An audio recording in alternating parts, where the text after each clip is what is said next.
The day Germany fell, the hunt for mines began. May 8, 1945, the guns finally went silent. After 6 long years, the fires of Europe dimmed beneath a rain of surrender. Across the shattered remains of Berlin, smoke drifted like ghosts over crumbled stone. The Third Reich was dead. Hitler's empire, once stretching from the Atlantic to the Volga, had collapsed into ashes. Millions lay buried beneath it, soldiers, civilians, and prisoners whose names the wind would carry away. Yet amid that ruin, another kind of war began. Not fought with bullets, but with ambition. Not for land, but for knowledge. The victors of World War II, the United States, the Soviet Union, Britain, and France did not simply come to occupy Germany. They came to harvest its intellect, because hidden beneath the wreckage of a defeated nation were laboratories that had changed the future of warfare. Scientists who had built weapons so advanced, they seemed torn from the pages of science fiction rockets that leapt across continents, jet engines that outpaced any Allied plane, and chemicals that could burn the lungs of thousands with a single drop. These men were not ordinary researchers. They were the architects of annihilation, brilliant, ruthless, and utterly devoted to their work. As the Allied armies moved deeper into Germany, intelligence units followed close behind, hunting for them like predators. Each scientist captured meant a possible leap forward in technology. Each one lost to another power meant falling behind in a world that was already reshaping itself for the next conflict. Because even before the blood of World War II had dried, another shadow loomed: the Cold War. The United States and the Soviet Union, once uneasy allies, now stared across a ravaged Europe as rivals. Both knew what was at stake. Whoever commanded the minds that built Hitler's war machine would command the next century. In bunkers and laboratories buried deep under mountains, the Allies found evidence of nightmares wrapped in genius. A rocket called the V-2, capable of flying faster than sound, raining death from the edge of the stratosphere. Jet aircraft that could climb higher and strike quicker than anything America had ever imagined. And strange new compounds, nerve agents, chemical weapons developed with a precision that defied the limits of human cruelty. But the brilliance behind these inventions was inseparable from their brutality. Many of these projects were born not in clean laboratories, but in the concentration camps built on the bones of slave laborers. At Mittelbau Dora, tens of thousands of prisoners were forced underground to assemble V-2 rockets by hand, starving, freezing, suffocating in tunnels carved from rock. More than half of them died. Yet even as the bodies piled up, the rockets kept coming because the Reich demanded results. And now those same weapons, those same designs were the prize. In the ruins of Peenemünde, where the V-2 had been born, American and Soviet troops raced to seize blueprints and capture the engineers. The war had barely ended when new orders arrived: do not destroy, acquire. Take the men, take the machines, take everything. The scientists themselves understood this better than anyone. They knew that surrender to the wrong army could mean Siberian mines or a firing squad.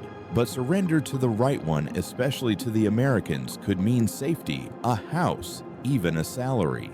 They knew their minds were more valuable than their morals. And so, as Allied tanks rolled through the wreckage of Germany, convoys of scientists quietly prepared for capture, they burned documents, erased names, and forged stories that painted them not as Nazis, but as reluctant patriots forced to serve a tyrant. Many succeeded. For the soldiers on the ground, the orders were confusing. A week ago, these men were enemies, SS officers, architects of death. Now they were to be treated as assets. It was a bitter irony for the survivors of the camps who watched their tormentors driven past in Allied jeeps, not to prison, but to safety. In the ashes of a world war, morality became negotiable. Justice, once the rallying cry of victory, began to dissolve beneath the urgency of power. As one American intelligence officer later confessed, we weren't chasing justice anymore. We were chasing science. The race for minds was no longer secret. Within months of Germany's surrender, every major Allied power had created its own operation to seize the remaining German scientific elite. For the United States, it would be called Operation Paperclip, a name as mundane as the mission was monstrous. Meanwhile, the Soviets launched Operation Osoaviakhim, sending armed squads deep into the American-occupied zones of Germany to kidnap engineers and their families in the middle of the night. Even Britain and France began their own programs, quietly offering freedom and new identities to men who should have faced Nuremberg.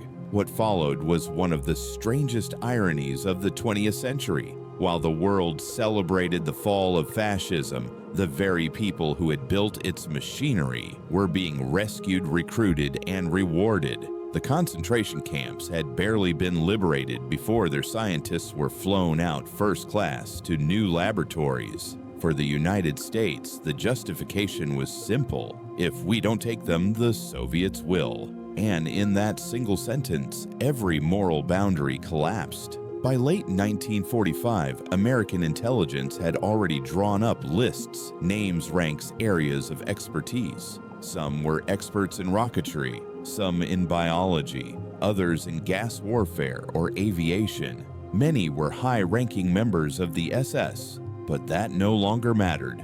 What mattered was what they could build next.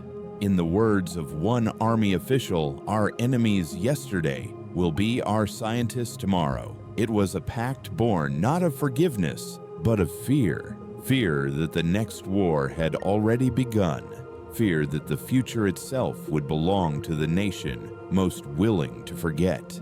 In the months following Germany's surrender, thousands of crates were shipped out under cover of night, filled with equipment, blueprints, and classified files. And along with them came the men who had built the Reich's weapons of terror. They were flown to military bases across America.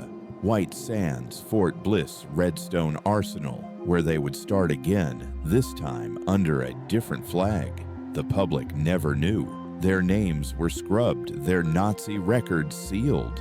In the press, they were introduced as brilliant European scientists, helping America reach new heights of discovery. No mention was made of where that brilliance had come from, or whose lives it had consumed. And so, as Europe buried its dead, the world quietly made a choice to rebuild faster, to win the next race, to chase progress, no matter the cost. The war for territory had ended.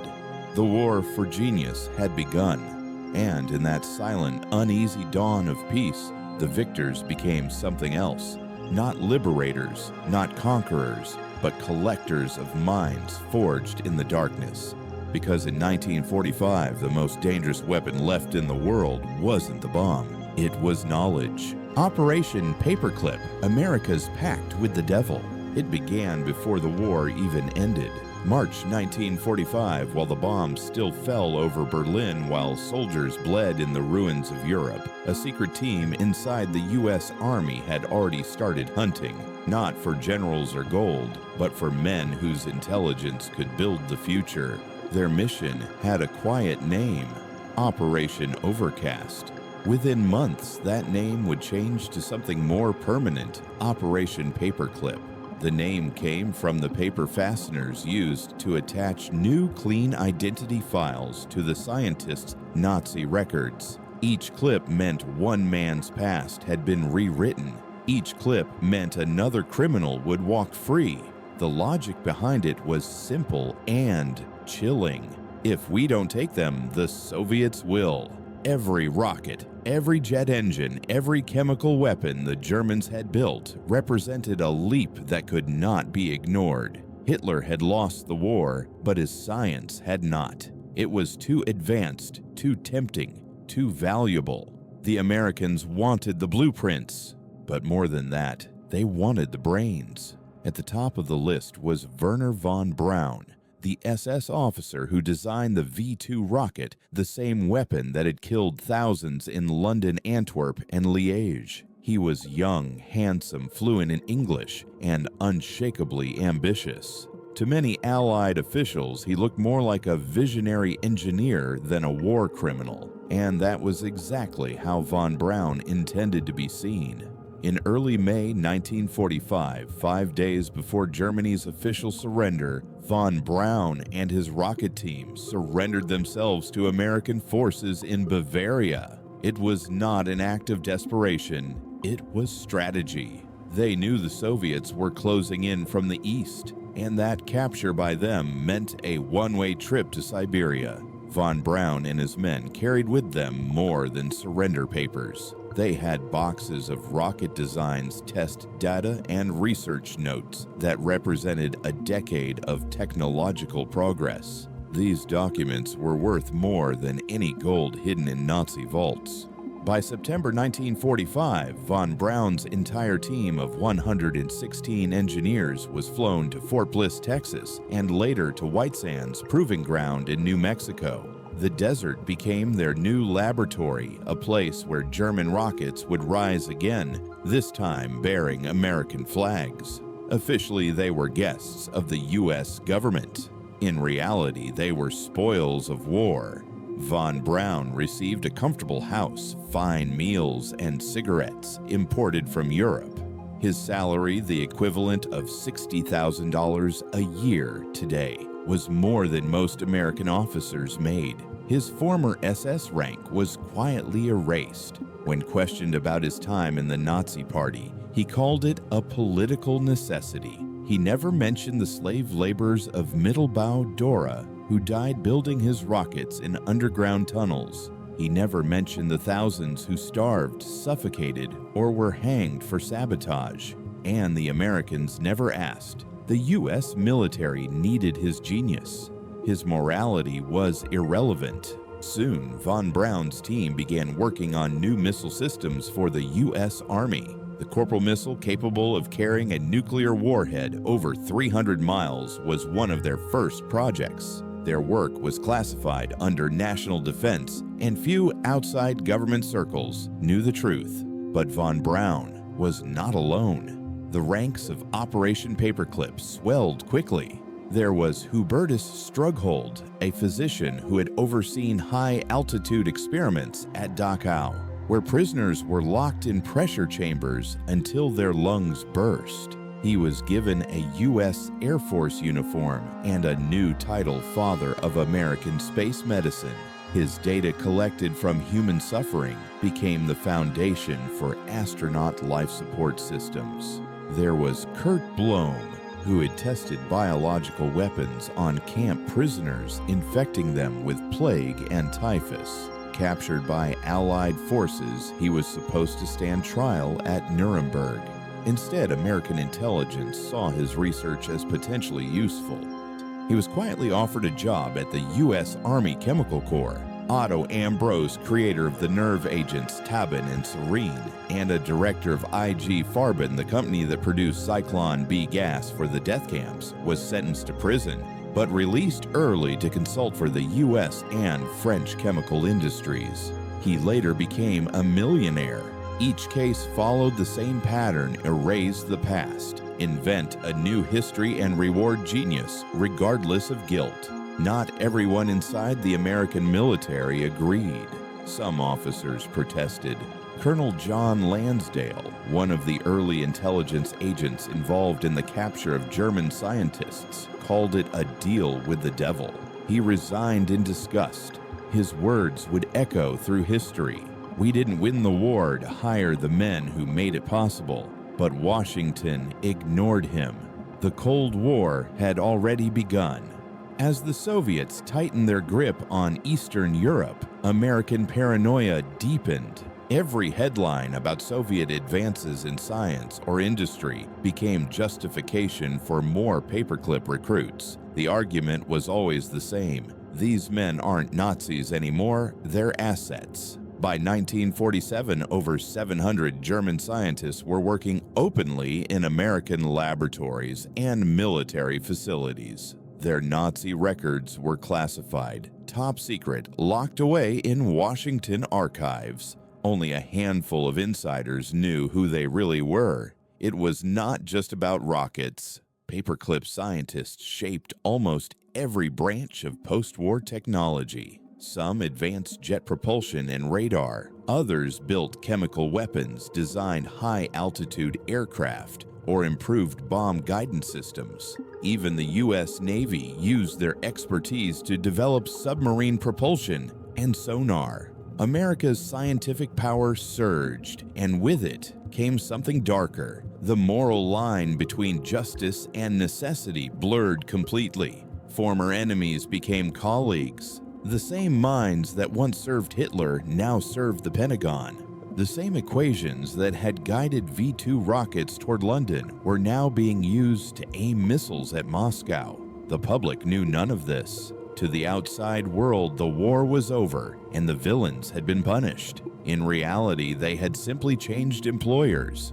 And as America celebrated victory, a quiet transformation was taking place within its laboratories, the birth of the military-industrial complex, a machine that would grow unstoppable, fueled by secrecy, ambition, and the brilliance of men who should never have walked free. The story of Operation Paperclip is not just about recruitment, it is about compromise. A compromise so vast that it redefined the meaning of victory itself.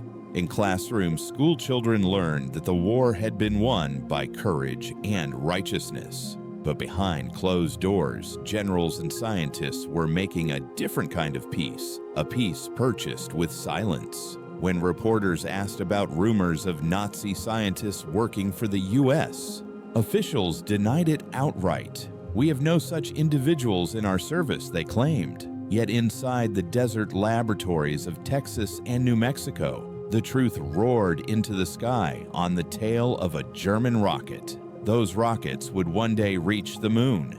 But in 1945, they carried something else, the first whispers of a moral reckoning that would haunt every triumph to come. Because Operation Paperclip was not only a race for science, it was an erasure of guilt.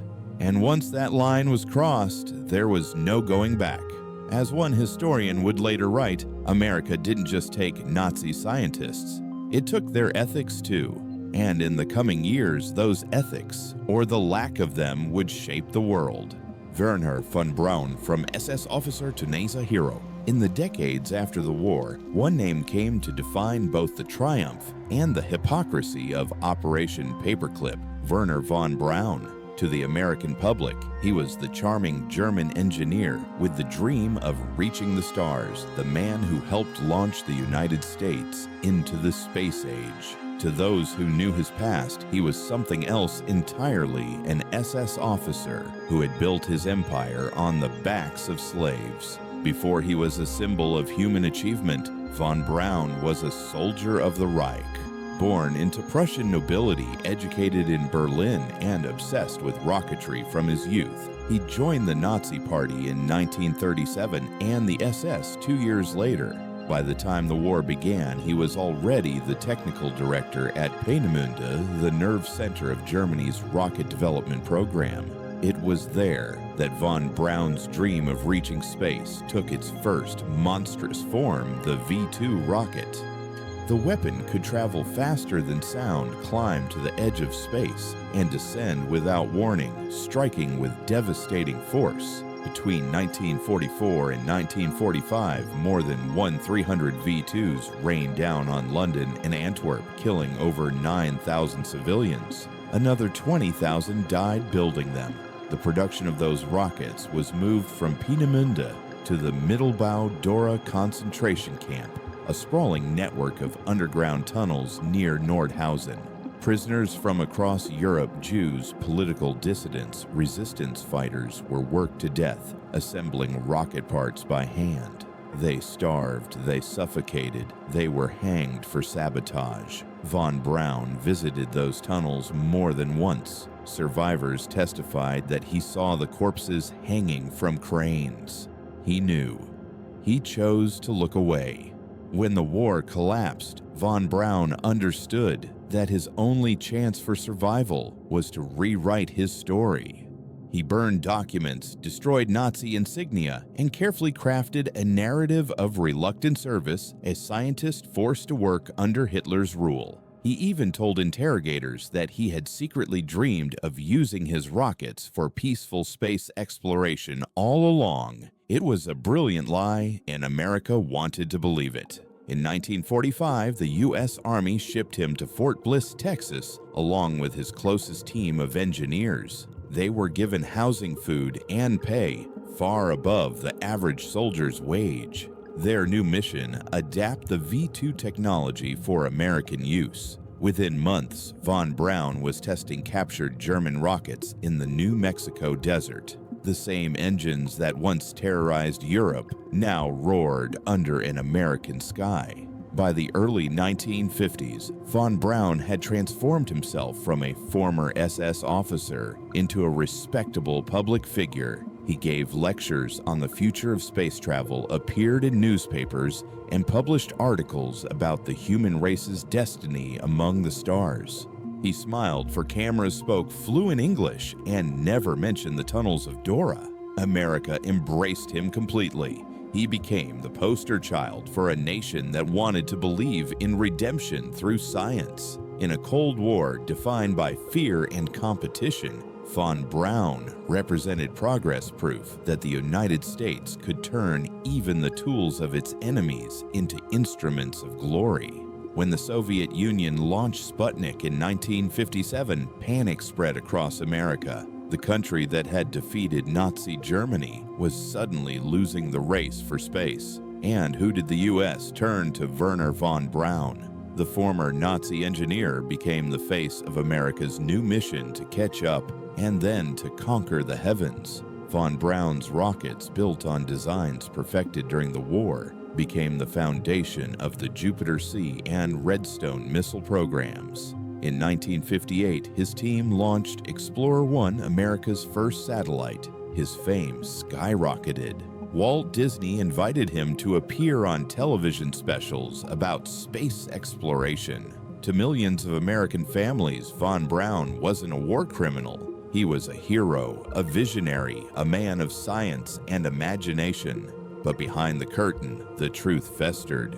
In the archives of the Army Ballistic Missile Agency, memos detailed von Braun's SS membership. Intelligence officers quietly acknowledged his role in the V-2 labor camps, but deemed it non-essential information. When journalists asked, government spokesmen described him as a brilliant engineer with no political affiliation. The lie became policy. Then came NASA. When the agency was formed in 1958, von Braun's reputation had grown too large to ignore. He was appointed the first director of the Marshall Space Flight Center in Huntsville, Alabama. From there, he would design the Saturn V rocket, the machine that would one day carry humanity to the moon. But the cost of that dream could never truly be erased. Every Saturn V launch, every triumphant countdown echoed the screams of those who died building the V-2. The same equations, the same aerodynamic designs, the same engineering methods, all born in darkness. Von Braun's genius could not be separated from the system that nurtured it. There were whispers, of course. Survivors of Dora spoke out. Historians uncovered fragments of evidence. But during the height of the Cold War, no one wanted to hear it. The United States needed heroes, not ghosts. Even decades later, when von Braun stood on the stage beside President Kennedy, promising to land an American on the moon before the decade's end, no one mentioned his past. Cameras flashed, applause thundered, and in that moment, history was rewritten once more. Wernher von Braun would die in 1977, buried with honors in Virginia. His tombstone inscribed with a verse from the Psalms, "The heavens declare the glory of God."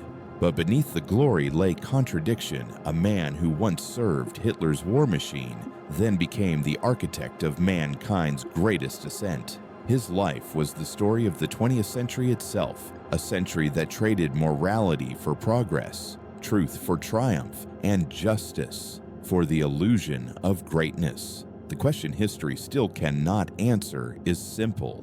Can genius ever cleanse the stain of evil? Because when von Braun's rockets lifted Apollo 11 toward the moon, the smoke that rose from Cape Canaveral carried more than fire and fuel. It carried the ghosts of those who died so he could build them. And as Neil Armstrong took his famous step in 1969, the shadow of Dora stretched silently across the Sea of Tranquility. The doctors of death from Dachau to the American dream.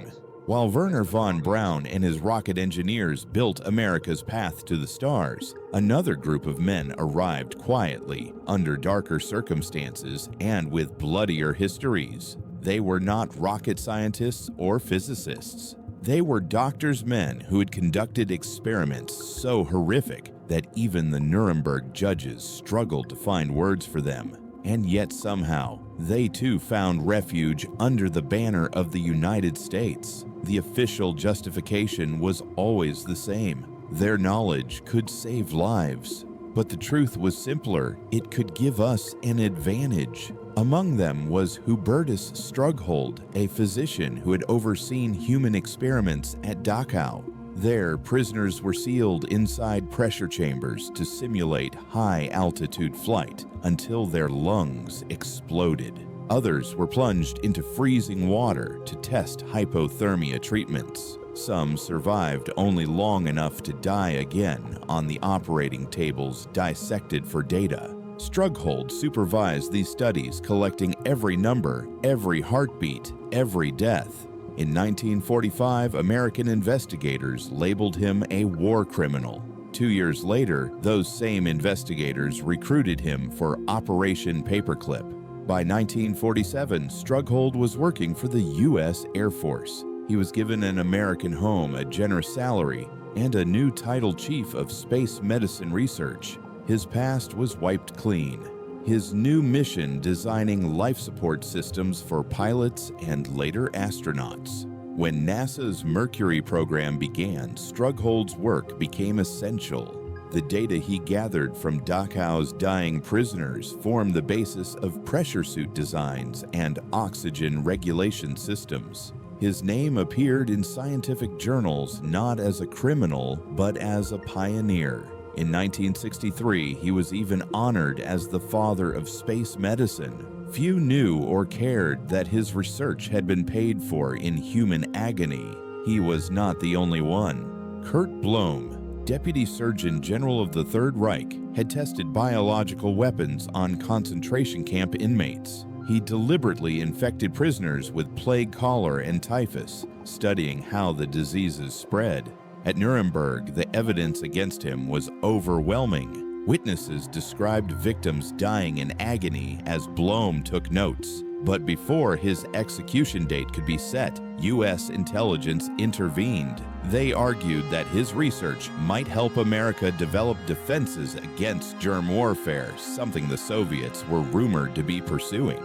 The charges were quietly dropped. Blome walked free, his record sealed, and was soon working for the U.S. Army Chemical Corps. His new task, biological research for Cold War readiness. His war crimes were erased, traded for a laboratory and a paycheck.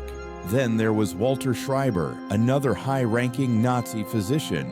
At Ravensbrück, he had overseen freezing experiments on women prisoners, immersing them in ice water while timing their deaths. He recorded every temperature, every tremor, every failed attempt at revival. After the war, Schreiber was captured by the Soviets, then handed to the Americans in a political exchange. Instead of facing trial, he was employed by the U.S. Air Force to study cold weather survival. His Nazi data became training material for American pilots flying missions over Korea. He was given a salary, housing, and full U.S. security clearance. Officially, his work was classified. Unofficially, it was built on murder. Sigmund Rascher, another Dachau doctor, had conducted high-altitude tests so extreme that prisoners' eyes ruptured under pressure. He was captured by the Allies but was offered a similar deal until his crimes became too public.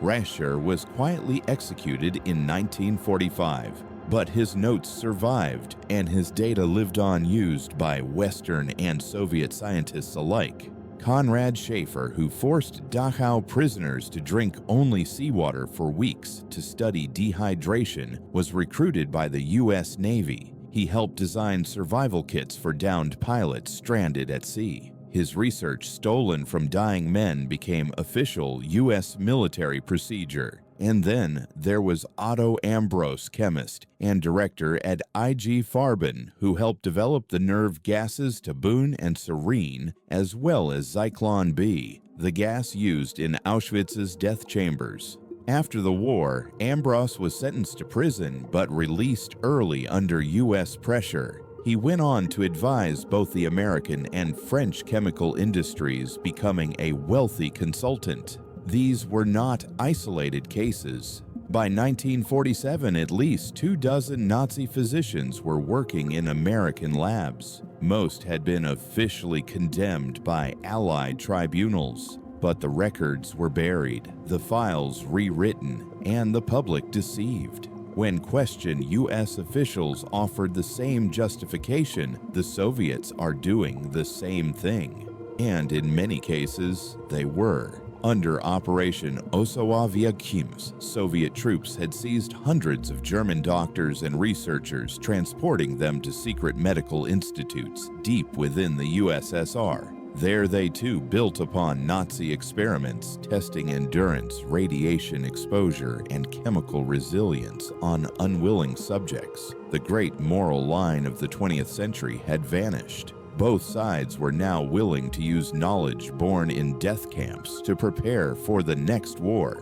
In 1952, Hubertus Strughold appeared in front of the U.S. Congress. He spoke eloquently about the biological challenges of human spaceflight and the future of man beyond Earth. Senators applauded. Newspapers called him a genius. No one mentioned Dachau. His experiments on living prisoners had become scientific data points, sterilized, depersonalized, and detached from the screams that produced them. The irony ran deep.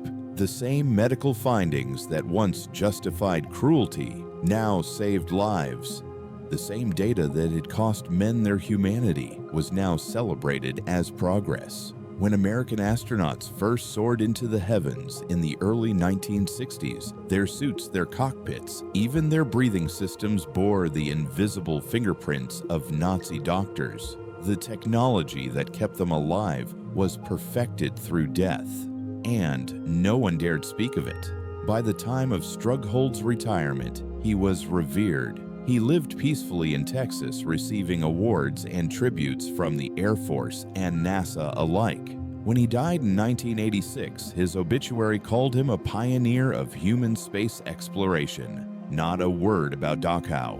The files that could have told the truth, his memos, his test results, his correspondence with the SS remained classified for decades. Even when some were declassified, they were met with indifference. Because the story of the Nazi doctors wasn't just about them, it was about us, the world, that decided knowledge was worth more than justice. And that decision changed medicine forever. From the freezing tanks of Dachau came modern hypothermia treatments. From the starvation studies of Ravensbrück came insights into human metabolism. From saltwater and high-altitude torture came survival manuals. Every medical textbook written in the post-war decades carried traces of this unspoken inheritance. Science had advanced. Humanity had not. In the end, the doctors of death didn't need to escape to South America or live under false names. Many lived freely in the very country that once vowed to destroy them. They were professors, consultants, and honored researchers. Their laboratories were clean now, their victims were forgotten, and the world, desperate for progress, moved on, not realizing that in saving lives, it had kept their ghosts alive too. Operation Osoaviakhim, Stalin's midnight kidnappings. While America was flying its new German scientists to Texas and New Mexico, the Soviets were planning a raid of their own, one that would unfold with the precision and cruelty of a military operation. Its name was Operation Osoaviakhim, and in a single night, it would strip the American zone of occupation of some of its most valuable mines. The date was October 26, 1946. Across the ruins of East Germany, the air was still heavy with hunger and post-war fear. Families clung to their meager possessions, trying to rebuild lives shattered by 6 years of war. But that night, as the clock struck midnight, the streets of Leipzig, Dresden, and Thuringia filled with the sound of boots. Soviet officers moved house to house, their orders written in secrecy and stamped with Stalin's personal approval. They knocked on the doors of scientists, engineers, and factory directors, men who thought the war was long over, men who had surrendered peacefully to Allied forces.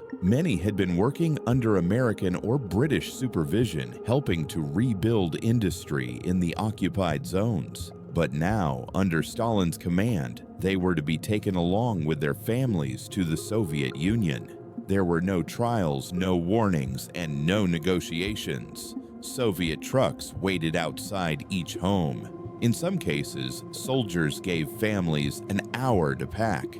In others, just minutes. Those who resisted were dragged into the streets. Children cried, mothers screamed, but the soldiers said nothing.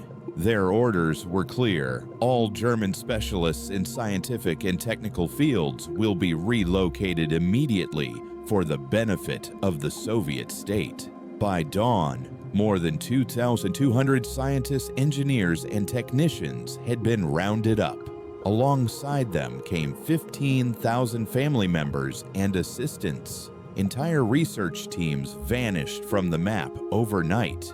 Factories that had been running under Allied control went silent by morning. The convoy moved east, guarded by armed escorts. The journey took days. Many didn't know where they were going until they arrived at remote compounds near Moscow, Leningrad, and the Ural Mountains. Some were sent to industrial cities like Khimki and Podlipki. The most valuable were taken even farther to Gorodomlya Island, a heavily guarded research facility in the middle of Lake Seliger. It was isolated by water and patrolled by armed boats. No one could leave without permission.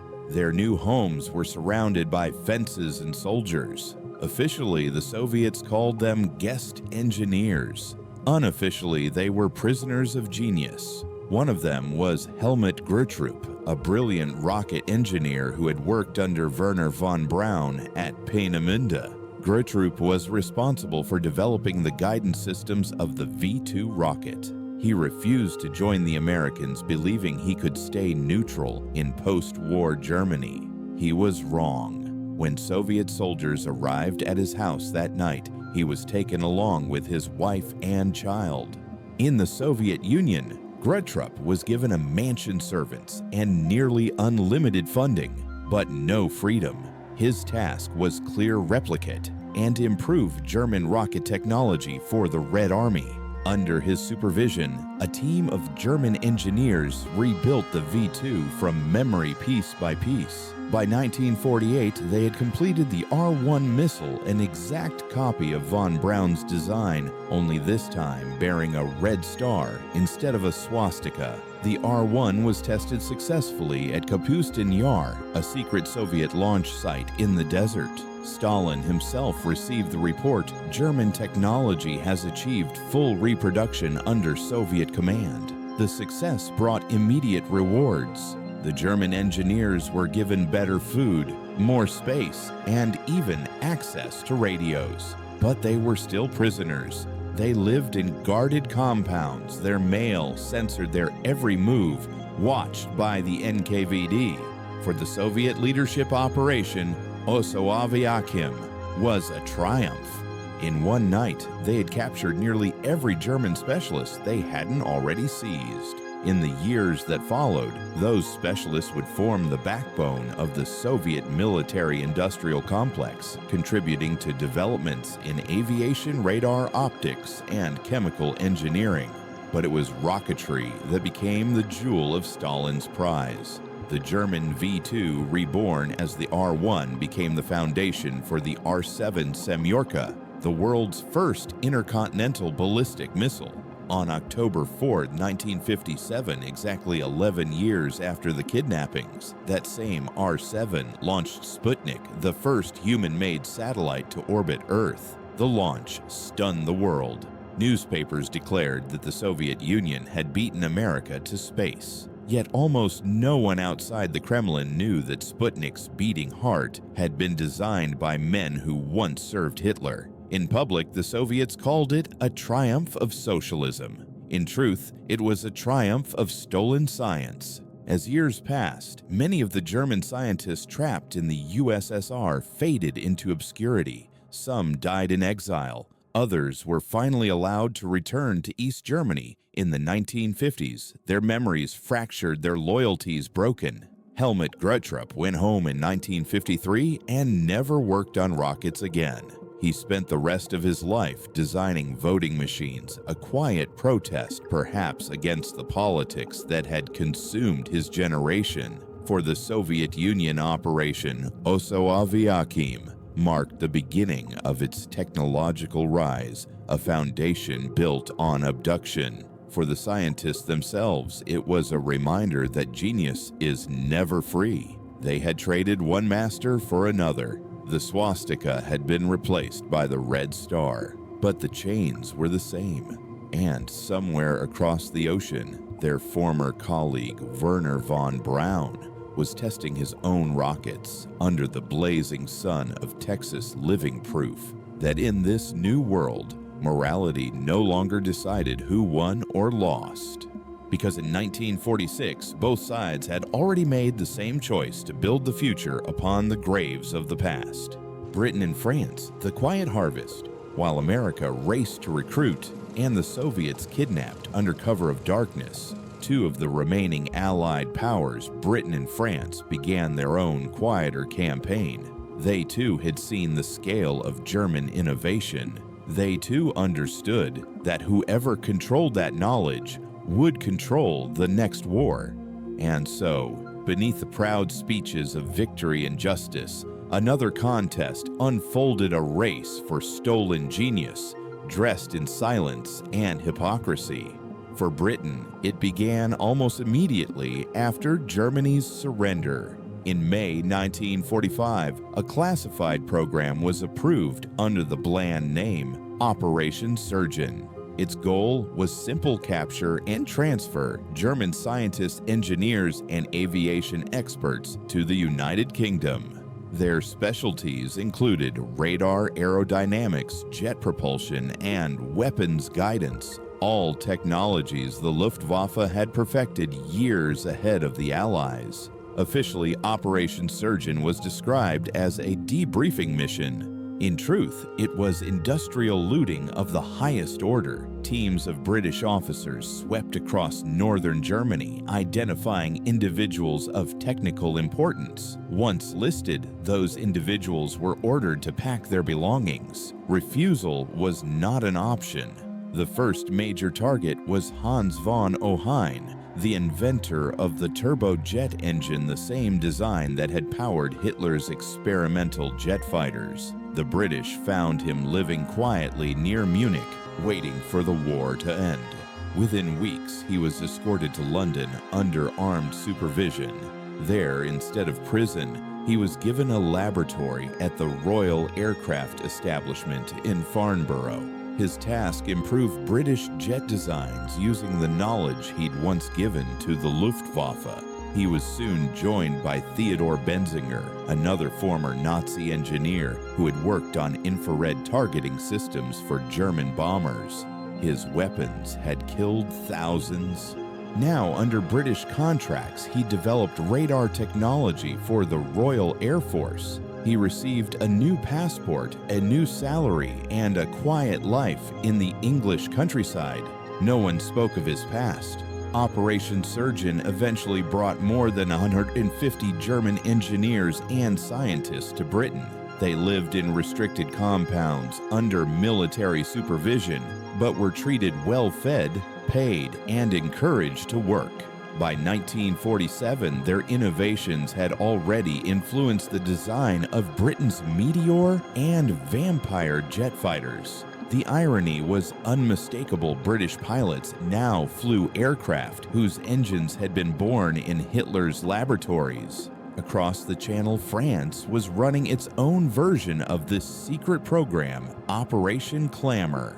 Where the British focused on aviation, the French sought power through chemistry and nuclear science. Their government, still reeling from occupation and humiliation, was desperate to rebuild. They saw in the defeated Reich not just an enemy, but a library of human intellect waiting to be stolen. French agents scoured Germany for men who had worked on synthetic fuel explosives and nerve agents. Among those captured was Otto Ambros, the chemist who had designed both Taboon and Serene, nerve gases so potent that a single drop could kill within minutes. Ambros had also supervised production at the Auschwitz chemical plants, where tens of thousands of slave laborers died manufacturing poison.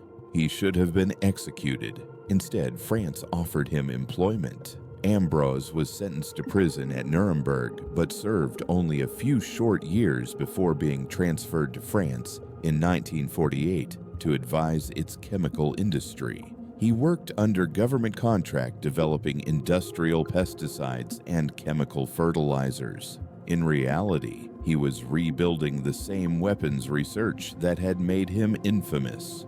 When his service was complete, he walked free, his bank accounts swollen, his crimes erased. The same story repeated again and again. Physicists who had worked on the Nazi nuclear program were recruited for France's Atomic Research Division. Chemists who had created nerve agents now designed pharmaceuticals. Biologists who once bred diseases for war were now studying vaccines. The line between guilt and genius blurred into nothing.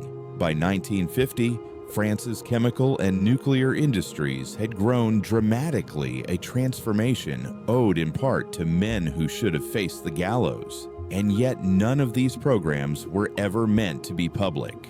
Both Britain and France had suffered too greatly under Nazi occupation to admit their governments were now protecting Nazi scientists. Their citizens still grieved the bombings, the camps, the executions. To reveal the truth would have sparked outrage, so they buried it.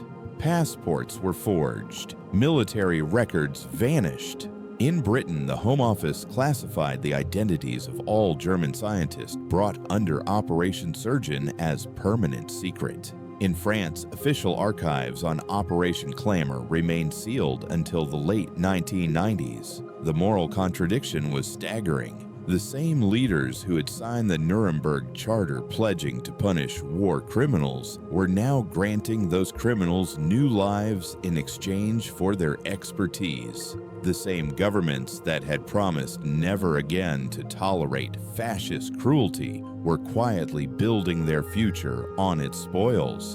And beneath it all ran a shared belief, one that united every allied power. Knowledge redeems everything. If a man could build, invent, or innovate, then perhaps his sins could be forgotten. Perhaps science itself could wash away guilt. But the cost of that belief was silence. Silence about the corpses buried beneath the laboratories. Silence about the families torn apart by experiments. Silence about the nations that had traded justice for progress. When historians later examined the post-war archives, they would call this period the moral blackout. For nearly 2 decades, Europe lived in a convenient amnesia. Scientists who should have stood trial at Nuremberg instead attended international conferences, published papers, and received medals.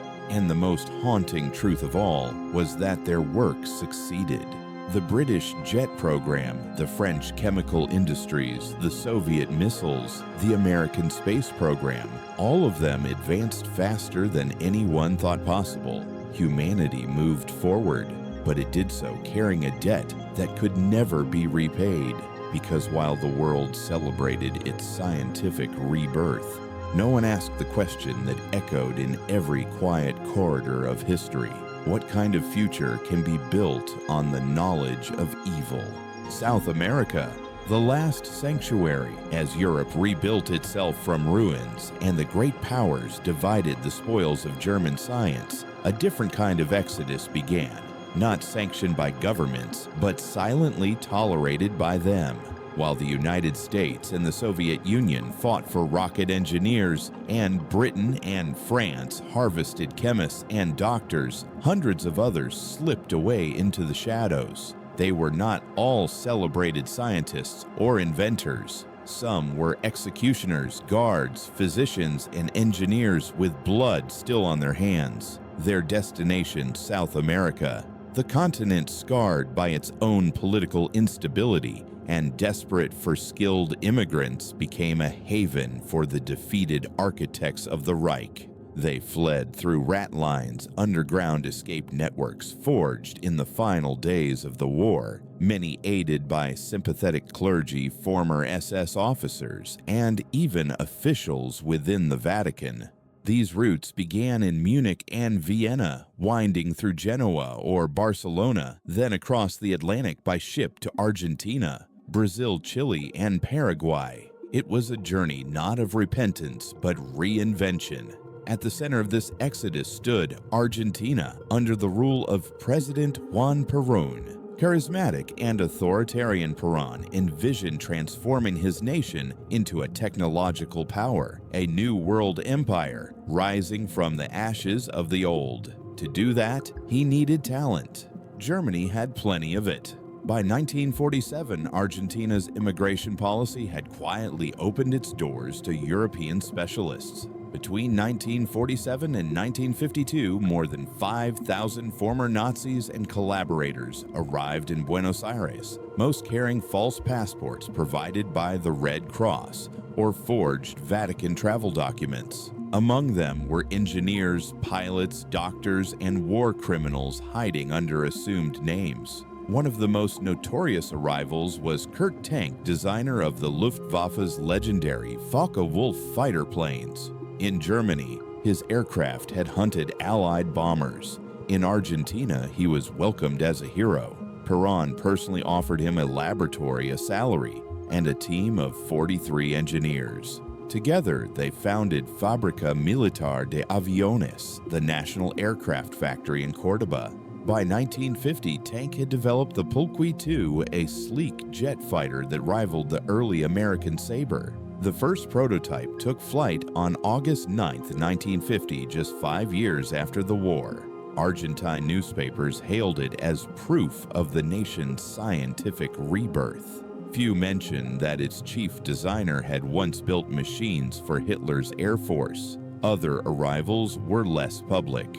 Adolf Eichmann, one of the chief architects of the Holocaust, slipped into Argentina in 1950 using a Red Cross passport under the name Ricardo Clement. He lived quietly on the outskirts of Buenos Aires, working at a Mercedes-Benz factory until Israeli agents captured him in 1960. Joseph Mengele, the angel of death of Auschwitz, evaded capture entirely. After hiding in Germany for years, he fled first to Paraguay, then to Brazil, where he continued his medical work under aliases, performing surgeries and research until his death by stroke in 1979. But not all fugitives were monsters hiding in silence. Some were welcomed openly for what they could offer. Brazil recruited hundreds of engineers and metallurgists to aid its industrial expansion. Chile invited former Nazi chemists to help develop its mining sector. Paraguay's dictator Alfredo Stroessner, himself of German descent, opened his borders to dozens of ex-SS officers, granting them citizenship in exchange for technical advice and political loyalty. These men built factories, schools, and even entire neighborhoods. In southern Brazil and Argentina, German-speaking colonies flourished, complete with Lutheran churches, Bavarian architecture, and festivals celebrating the old homeland. Outwardly, they looked like peaceful immigrant communities. In reality, they were enclaves of silence where past crimes went unspoken and identities remained blurred. The post-war world, still celebrating peace, had no appetite for pursuing them. The Nuremberg trials had ended, and the Cold War had begun.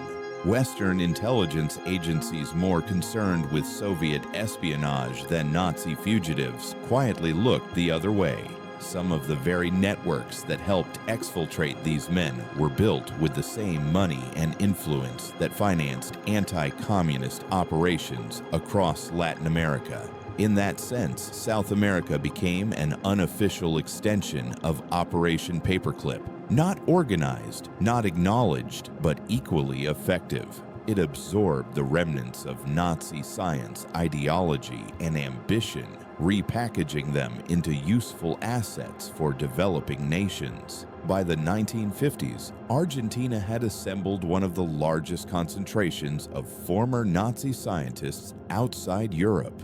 They worked on aviation chemical production and even early nuclear research. Brazil followed with its own aerospace initiatives, some overseen by former Luftwaffe engineers. Chile's police force adopted interrogation and surveillance methods learned from German advisors. Each of these countries justified their participation in the same way the great powers had progress above principle. But the moral decay that began in Europe followed them across the sea. Beneath the sun of the Pampas and the jungles of Brazil, the ghosts of Europe's atrocities found new soil.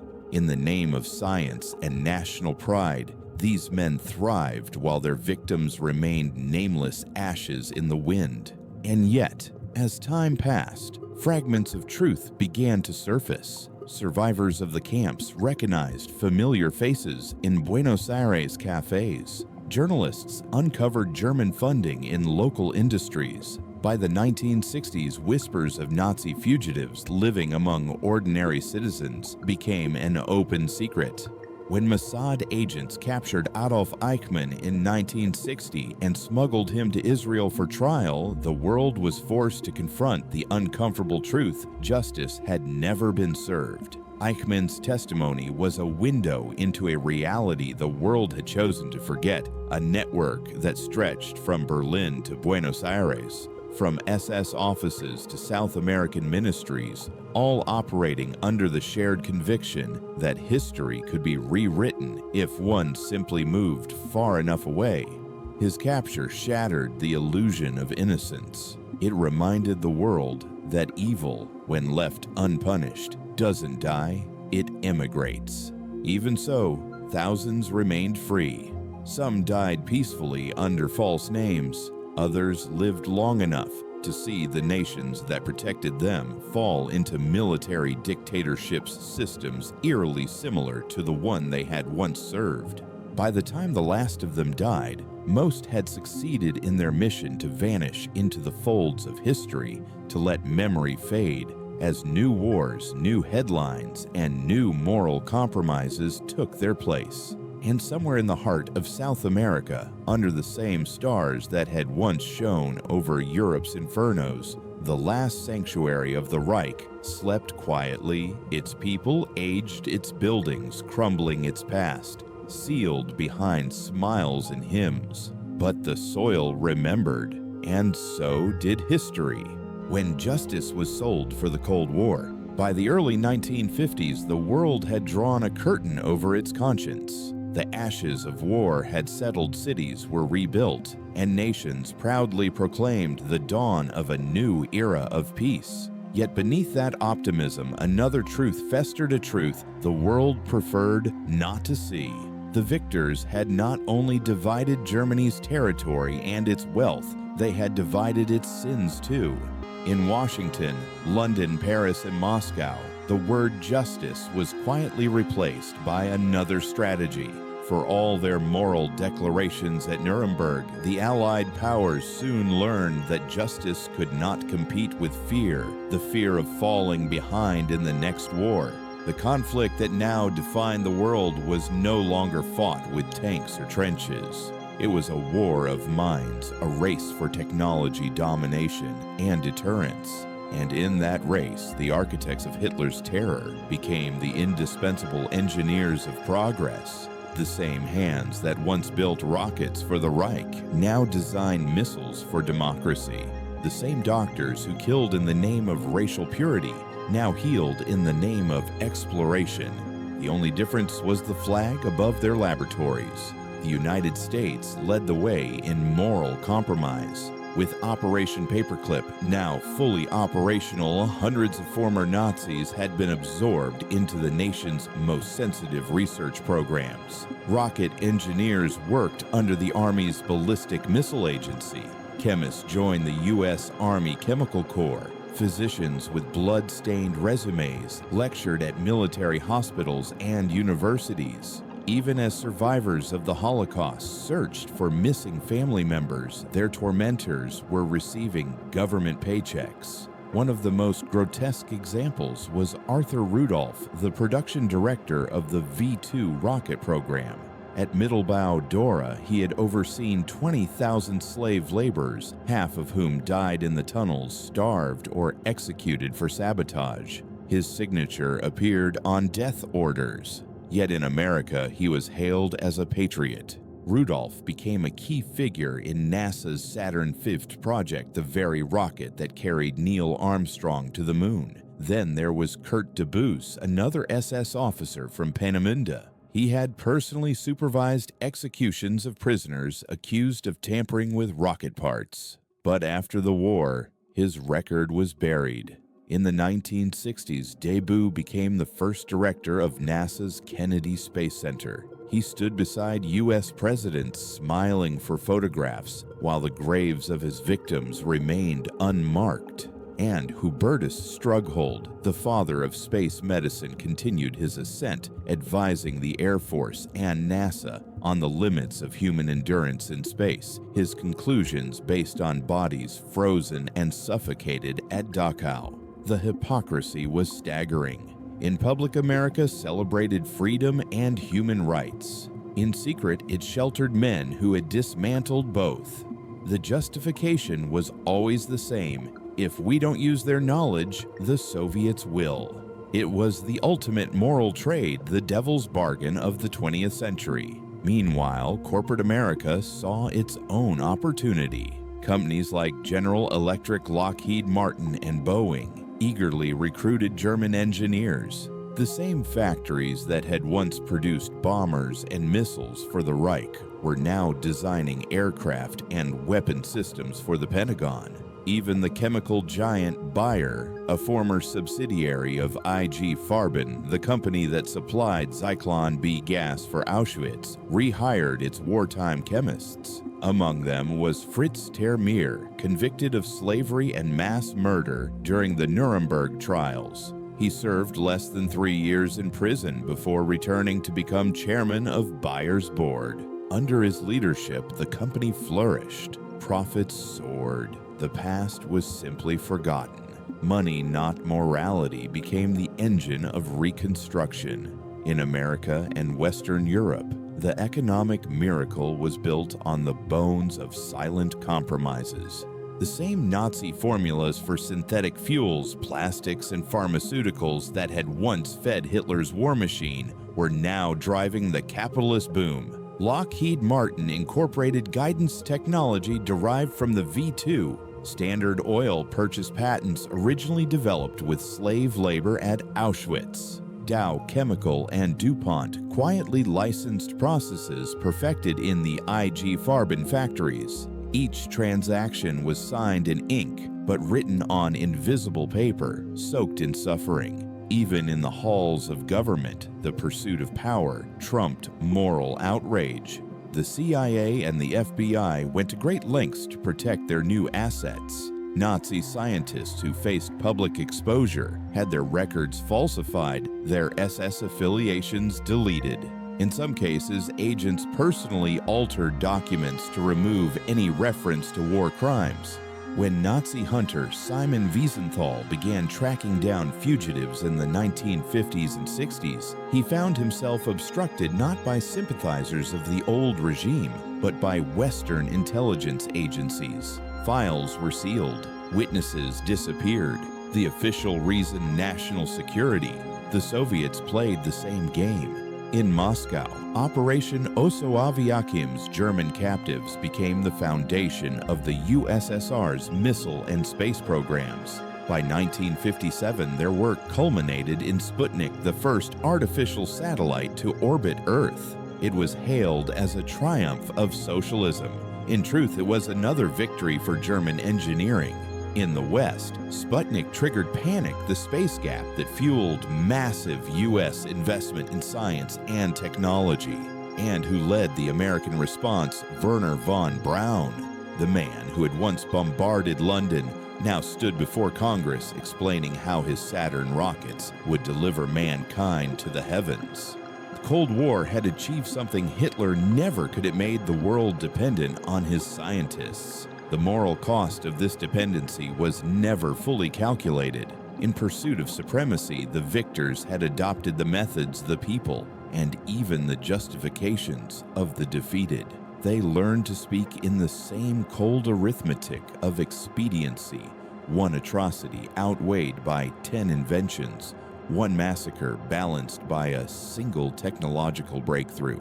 It was a kind of moral laundering, washing the blood from the blueprints, the guilt from the genius. When President Eisenhower warned of the growing military-industrial complex, few realized how literal his words were. The complex had a beating heart, and that heart was the knowledge salvaged from the Third Reich. Meanwhile, survivors of the camps received little more than silence. Many lived in poverty. Their families lost their health destroyed.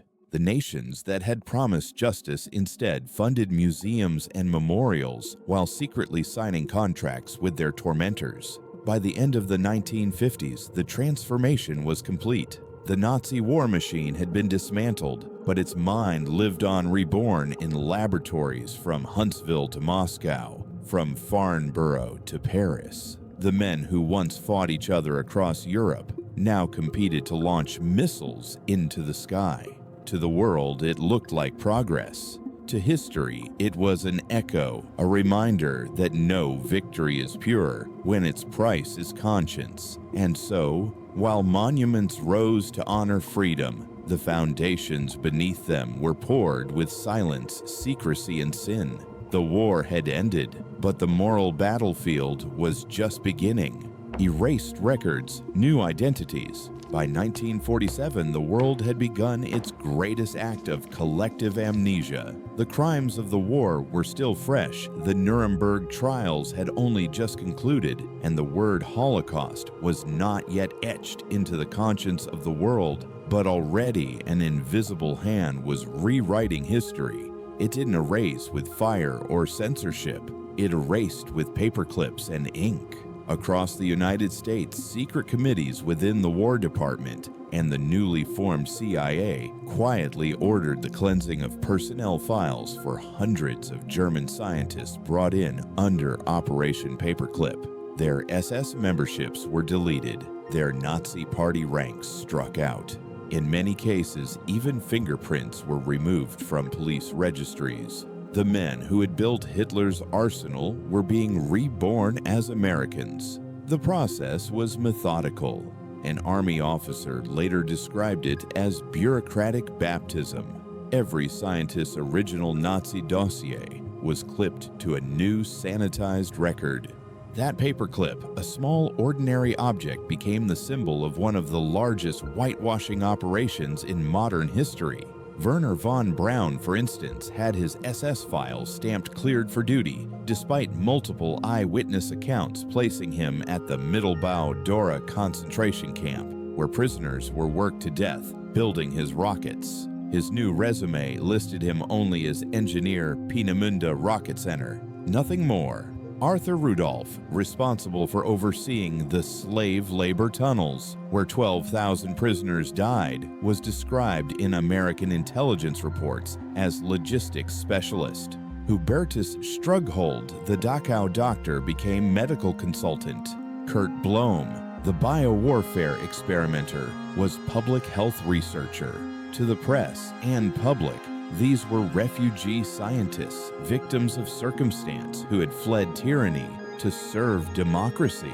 The transformation was complete. In 1948, when Congress began asking questions about Nazi infiltration, the Department of Defense issued carefully worded statements claiming that all recruits had been thoroughly screened for war crimes. None of it was true.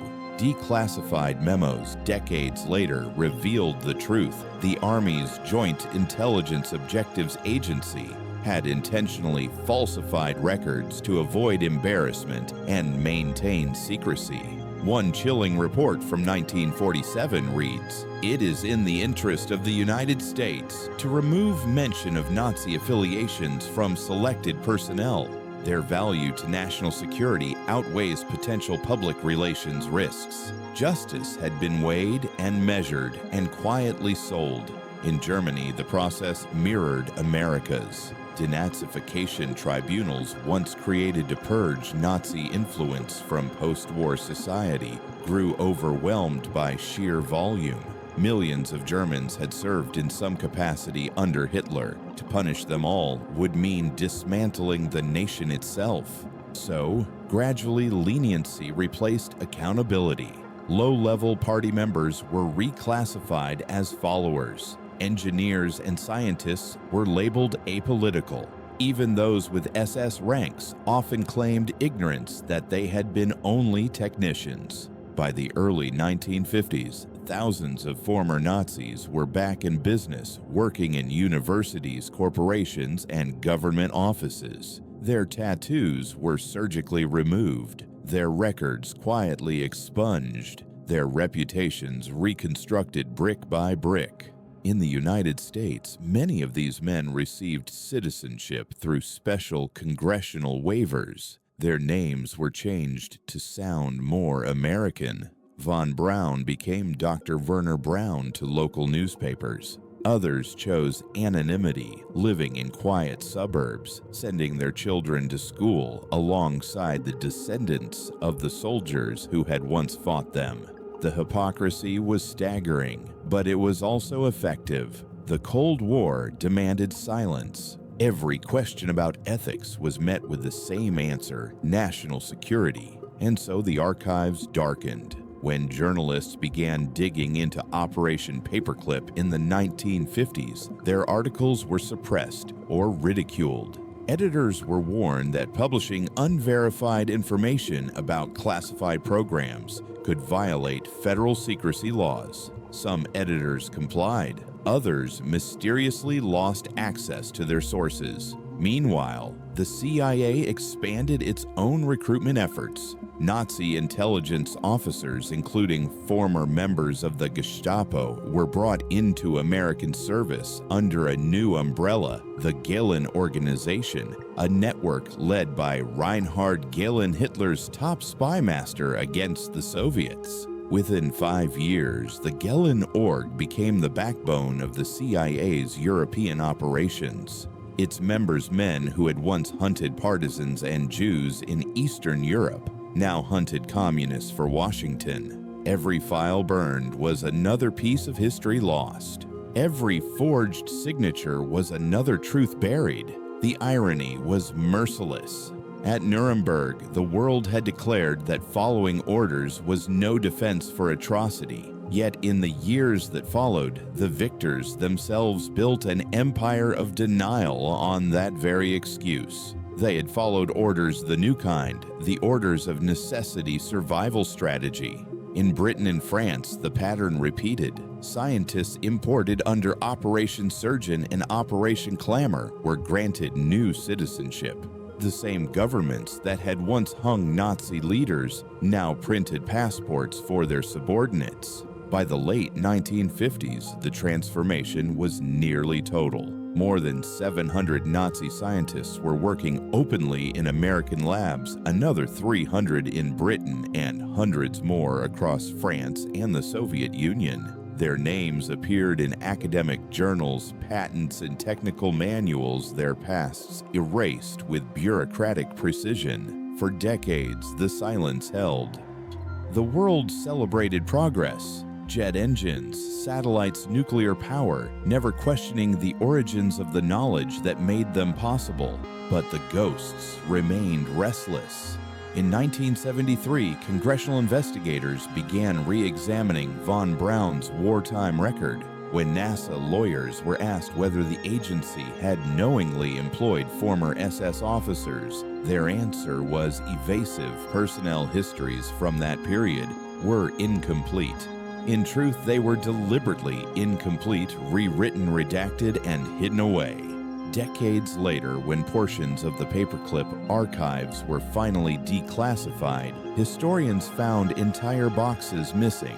Files that should have numbered in the thousands contained only fragments. Names blacked out, photographs removed, testimonies redacted beyond recognition. The operation that began with a paperclip had ended in a paperless void. And so, a generation grew up believing that America's scientific miracle had been born in purity, that the moon landing, the jet age, the atomic revolution were the natural results of freedom and ingenuity. The truth was more complicated. They were also the results of forgetting, because the moment those names were erased, the victims were erased with them. Every sanitized file was a second death, a quiet administrative execution of memory. And by the time the world realized what it had done, the men who had built the rockets, designed the chemicals, and tortured the human body for data were already old, retired, or dead buried, not in disgrace, but under the monuments of progress. The records were gone. Their legacies remained. Ghosts in the sky. The hidden cost of the space race. The world remembers July 21, 1969 as the day mankind touched the heavens. Neil Armstrong's voice echoed across televisions and radios. That's one small step for man, one giant leap for mankind. Millions wept, cheered, and marveled at what humanity had achieved. But hidden beneath the applause was a truth so haunting that few dared to confront it. The rockets that carried us to the moon were built on foundations poured in blood. Behind the glittering triumph of Apollo stood three men whose names history celebrates: Wernher von Braun, Arthur Rudolph, and Kurt de Boos. All three had once worn the uniform of the SS. All three had worked in the tunnels of Mittelbau Dora, where 20,000 prisoners had died assembling the V-2 rockets that inspired Saturn V. At Dora, the air was thick with dust poison and screams. The workers, prisoners of war, Jews, and political captives labored 16 hours a day underground without sunlight or rest. The walls dripped with condensation. The stench of rot mixed with the roar of machines. When a prisoner collapsed, he was dragged aside and replaced. The dead were piled near the tunnel entrances, waiting to be burned. Von Braun visited the site often. Survivors later recalled seeing him inspect the tunnels, walking past corpses without a word. He was there when men were hanged as examples for sabotage. He saw and he continued to build. His genius was never interrupted by pity. Years later in America, when reporters asked about those visits, von Braun smiled and said, "My concern was always the rocket, never the politics." It was a sentence that could have served as an epitaph for the entire 20th century. When the Americans brought von Braun's team to Fort Bliss, they also inherited the ghosts of Dora. The same engineers who had perfected the V-2 went on to design America's Redstone and Jupiter missiles, both direct descendants of Nazi technology. The same methods of precision assembly and propulsion that had once rained death on London now sent satellites into orbit. By 1955, von Braun had become a public figure. He appeared on Disney television specials, smiling beside cartoon rockets, teaching children about man's future in space. He spoke in English, tinged with charm and confidence, the accent of a man reborn. To the public, he was a visionary. To history, he was a ghost in plain sight. When NASA was formed 3 years later, it absorbed his entire team. Arthur Rudolph became project director for Saturn V, the most powerful rocket ever built. Kurt DeBoos became the first director of the Kennedy Space Center, overseeing every launch from Mercury through Apollo. Between them, they managed every stage of the mission that would carry humanity beyond Earth. But as Saturn V thundered toward the moon, few knew that the men directing it had once signed death orders in a concentration camp. Few cared. The world wanted heroes, not reminders. The irony was unbearable. The moon landing, mankind's greatest symbol of hope and progress, was also the final triumph of Nazi science. Every equation, every engine, every calculation carried the fingerprints of men who had once worked under the Reich's flag. Even the astronauts, those brave men who risked their lives for exploration, were unknowingly protected by Nazi research. The spacesuits they wore were designed using pressure data gathered by Hubertus Strughold, the same physician who had locked Dachau prisoners in altitude chambers until their lungs burst. The oxygen systems they relied on were based on calculations taken from experiments that had suffocated human beings. One historian would later write, John Glenn breathed easier in orbit because prisoners suffocated in Dachau. This was the dark symmetry of progress, that every breakthrough came shadowed by a moral debt no technology could repay. In the Soviet Union, the same story unfolded under a different flag. The R-7 rocket, which launched Sputnik in 1957 and carried Yuri Gagarin into space 4 years later, was the child of Operation Osoaviakhim. It too was based on the V-2. Its designs were refined by German engineers working under guard, their freedom traded for the illusion of redemption. And so the Cold War's greatest spectacle, the space race, was in truth a duel fought with the weapons of the past.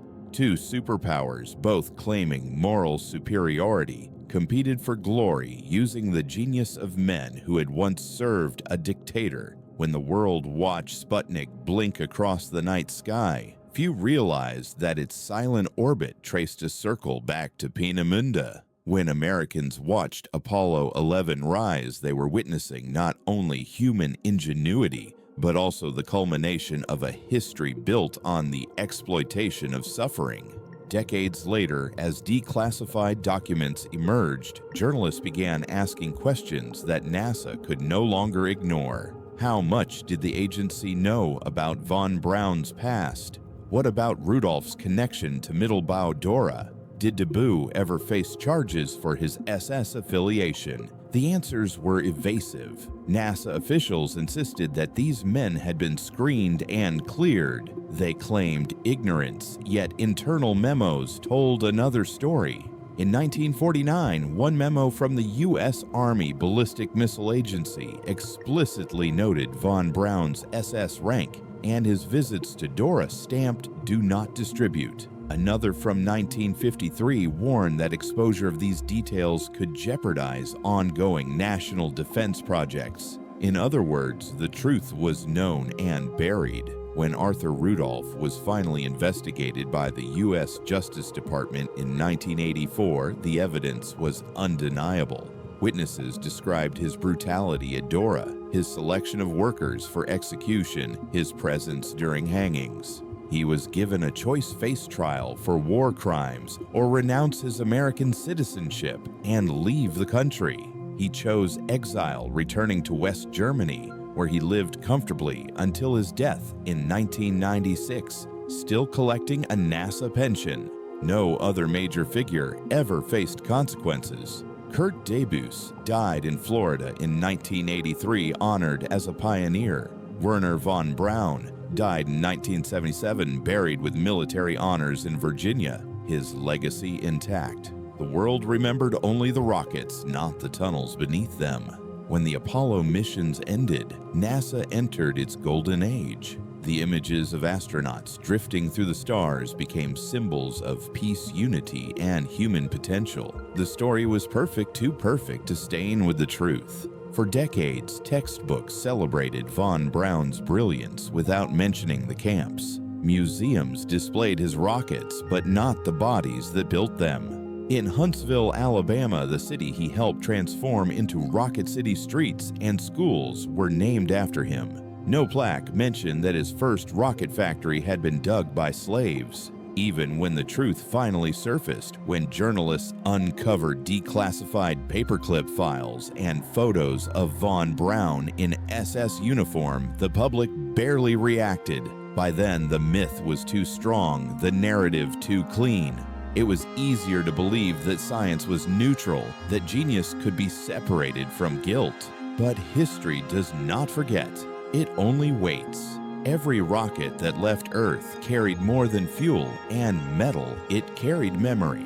The ghosts of Dora Dachau and Peenemünde lingered in every launch, every photograph, every celebration of human progress. Because the space race, for all its wonder, was not only a story of reaching upward, it was also a story of what humanity was willing to bury beneath the sky to get there. And while the world gazed at the moon, mesmerized by its light, few looked down to see the shadows it cast, the silhouettes of men who once served the darkness, now standing in the glow of history's brightest moment. The medicine of the damned, how Nazi data saved lives. In the aftermath of war, the world promised never to repeat the horrors of Nazi medical science. The Nuremberg doctors' trial had condemned 23 physicians for crimes against humanity, for freezing, starving, infecting, and dissecting prisoners in the name of progress. 12 were sentenced to death. The courtroom echoed with vows that no discovery could ever justify cruelty. But history would break that vow almost immediately.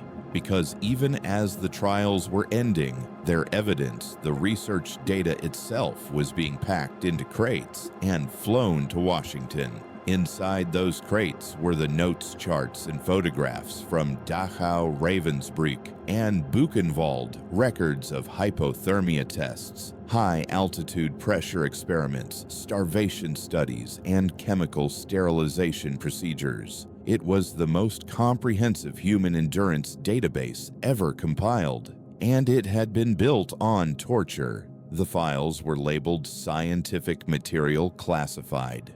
Within a year, American physicians began quietly citing them. The justification was as cold as the experiments themselves. If people had already died for this knowledge, should it not at least be used to save others? And so, in the laboratories of the United States and Europe, the medicine of the damned was reborn. The first to be adopted were the hypothermia studies conducted by Dr. Sigmund Rascher at Dachau. His reports documented exactly how long human beings could survive in freezing water before death, how body temperature dropped, and which rewarming methods worked best. The victims had been immersed in ice water naked for hours. Some were revived only to be submerged again. Others were left to die while Rascher took notes. In 1946, the U.S. Air Force obtained his data. American pilots flying over the North Atlantic needed to know how long they could survive if shot down into freezing seas. Rascher's figures provided the answer. They became standard reference material for cold weather survival training during the Korean War. His tables, stripped of context, appeared in Air Force manuals and medical journals, labeled simply as German wartime data. Next came the high-altitude experiments. Hubertus Strughold and his Dachau team had studied oxygen deprivation by locking prisoners in low-pressure chambers and recording the moments before their hearts burst. Those findings, exact measurements of lung failure at various altitudes, became the foundation of American and Soviet aviation medicine. By the 1950s, Strughold was teaching at the U.S. School of Aerospace Medicine in Texas, helping to design pressure suits and life support systems for astronauts. NASA engineers relied on his research to determine how much oxygen humans needed to survive in near-space conditions. No one mentioned that his subjects had been suffocated at Dachau. Then there were the saltwater experiments, conducted at Dachau by Dr. Hans Eppinger and Dr. Konrad Schaefer. These tests forced prisoners to drink only seawater for weeks to study dehydration. Most died in agony, their organs failing, their skin cracking from thirst. Schaefer's data on electrolyte loss and kidney damage became crucial for the U.S. Navy's survival training. His findings were cited in official naval manuals into the 1960s. In 1947, Schaefer himself was recruited under Operation Paperclip, given a salary, and assigned to design survival gear for pilots shot down over the ocean. The irony was grotesque men died drinking seawater so that others could be taught how to survive it. The same story repeated across every discipline. Nazi altitude data informed NASA's Mercury and Gemini missions. Nazi freezing data informed Coast Guard rescue protocols. Nazi starvation data shaped early studies of famine recovery in post-war Europe. Even modern emergency medicine owes part of its foundation to the horrors of the camps. When doctors treat hypothermia victims today, warming the heart first, not the limbs to prevent shock, they are applying knowledge first proven on human test subjects at Dachau. For decades, the origins of this knowledge were hidden. The papers were cited without attribution or with vague references like German wartime studies. It wasn't until the 1980s that bioethicists began asking where those studies came from. When the truth resurfaced, it divided the medical world. Some argued that using Nazi data perpetuated the crimes, that every citation was an act of complicity. Others argued that ignoring the data dishonored the victim's suffering, turning their deaths into meaninglessness. The debate became one of the darkest ethical questions in modern science. Can information gained through atrocity ever be ethically used? In 1989, the New England Journal of Medicine published a review of the Dachau hypothermia studies. The conclusion was damning. The experiments were scientifically flawed, methodologically chaotic, and morally abhorrent. Their data, the journal declared, should be discarded as both useless and unethical. Yet even that verdict could not erase the influence those studies had already had. They were embedded not just in medicine, but in the very way the modern world understood the limits of the human body. Perhaps the most haunting case was that of Dr. Walter Schreiber, the physician who had frozen and dissected prisoners at Ravensbrück. After being hired by the U.S. Air Force, he conducted new humane experiments on volunteers using principles derived from his earlier crimes. The results were published openly in American journals. No one questioned their lineage. In one of his reports, Schreiber wrote, "The human organism can survive longer in sub-zero temperatures than previously thought." He never mentioned where he had learned that. Meanwhile, pharmaceutical corporations quietly benefited as well. IG Farben's successor companies, Bayer, BASF, Höchst, hired back their wartime chemists and continued developing drugs and industrial chemicals using knowledge refined during the war. In 1956, Bayer re-employed Fritz Termeer, who had supervised experiments at Auschwitz. He would go on to sit on corporate boards and advise West Germany's Ministry of Health. The world's pharmaceutical giants were rebuilt not just on innovation, but on appropriation, the theft of suffering turned into patents. Even the field of bioethics itself was born from this horror. The Nuremberg Code, drafted in 1947, established the principle of informed consent, that no human being could be experimented on without their voluntary agreement. Yet in a cruel twist, many of the very nations that signed it would go on to violate it in secret Cold War programs, citing the same justification the Nazis once had for the greater good. In America, radiation tests were conducted on soldiers and hospital patients without their consent. The Soviet Union tested chemical weapons on political prisoners. Japan continued biological warfare research inherited from Unit 731, whose scientists were also granted immunity by the US in exchange for their data. The disease had spread, not the disease of science, but of rationalization, the belief that knowledge excused everything. By the 1960s, when astronauts soared into orbit wearing suits designed with data from Dachau, when hospitals used hypothermia protocols refined by Nazi research, when corporations profited from experiments that began in Auschwitz, the world had long since made peace with the unthinkable. Science had moved on. Morality had not. Today, museums and universities wrestle with the legacy of that knowledge. Some refuse to cite Nazi studies under any circumstance. Others reluctantly keep them in the archives, arguing that forgetting them entirely would be another kind of erasure. The question remains unanswered, suspended like a scalpel between compassion and complicity. What is the value of a truth born from torment? And who decides whether the dead consent to its use? The world will never agree. But the ghosts of those experiments endure not in textbooks, not in museums, but in every life saved by knowledge that was never meant to exist. Because some miracles of modern medicine were written not in ink, but in agony. Those who refused the cost of conscience. Not every German scientist bowed to the new masters of the post-war world. Amid the scramble for talent and the flood of opportunists willing to sell their knowledge for safety, a few chose the opposite: silence, obscurity, and sometimes poverty, rather than serve another empire. Their names are rarely remembered because history prefers the victors, not the voices that refused. But in their quiet defiance lies a kind of redemption the world almost forgot.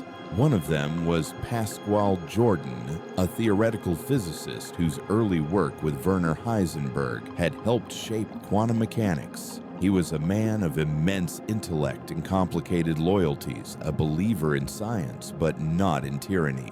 Though he had once collaborated with the Nazi government for access to funding, Jordan grew disillusioned as the regime descended into madness. By the war's end, his colleagues were surrendering to the Allies, signing contracts and accepting offers. Jordan did not. When American agents approached him with the same proposal offered to von Braun and other citizenship laboratories funding, he refused. Science, he said, is not absolution. Instead, he stayed in Germany teaching at the University of Hamburg. His reputation tainted his career stagnant. He died in obscurity in 1980, largely forgotten. Heisenberg, who had accepted American collaboration, would die rich and revered. Jordan's refusal was a moral choice, but also a sentence. In a world rushing toward reconstruction, there was little reward for conscience. Governments didn't need integrity, they needed results. Another was Manfred von Ardenne, a physicist and inventor who had once developed technology for Hitler's nuclear ambitions. When captured by Soviet forces in 1945, he was given the same offer that Helmut Grötrup and other German scientists received relocation comfort research funding in exchange for obedience. Ardenne refused to cooperate with military projects.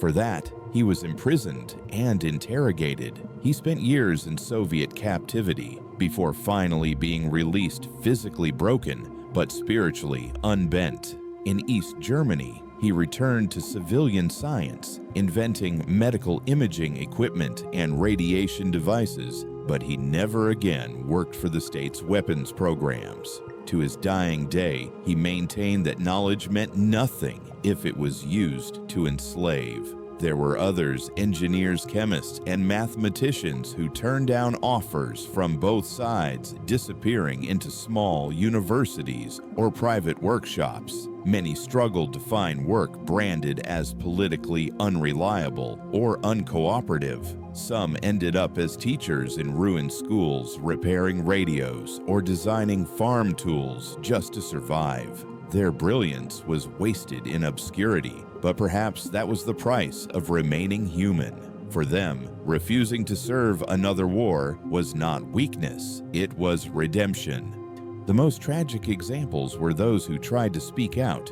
and were silenced. In 1946, Dr. Hermann Oberth, one of the early pioneers of rocketry and a mentor to von Braun, warned in an interview that using German scientists without accountability would transfer guilt from the defeated to the victors. His words were struck from publication by Allied censors. A year later, Oberth himself accepted a position in America under Paperclip. His protest, like his conscience, was buried under opportunity. A handful of others tried to expose what was happening. German journalists and church leaders wrote letters to Allied authorities begging them not to recruit known war criminals. Most were ignored. Some were threatened. In occupied Germany, telling the truth could be seen as obstructing Allied security interests. Silence became survival. The result was a world in which honesty was punished and complicity rewarded. The more horrific a scientist's past, the more valuable he became.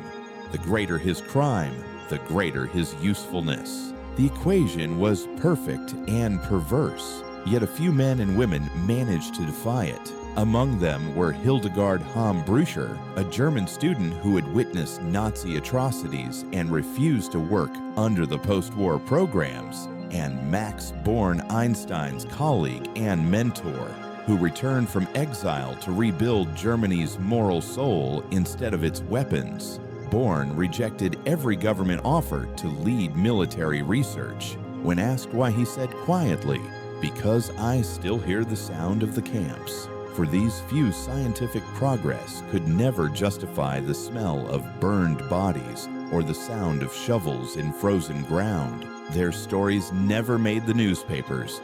They did not build rockets, nor did they pose beside presidents or astronauts. But in their refusal lies the answer to a question that haunted the 20th century. What is the price of conscience? It is isolation. It is obscurity.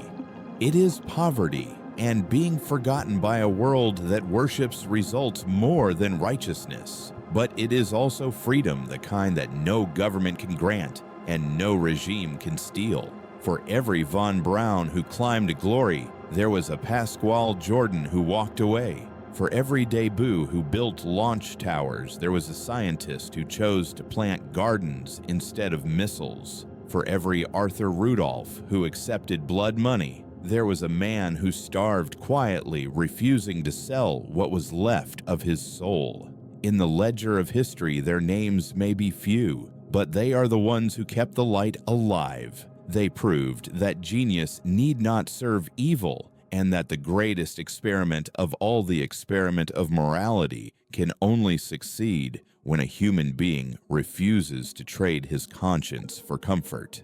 The victors of the war built rockets, bombs, and empires. The few who refused built something rarer, a legacy untainted by silence. And though history buried them under the noise of progress, their defiance remains the quiet heartbeat of humanity's better nature, a reminder that even in an age of reason to say no is the most courageous discovery of all.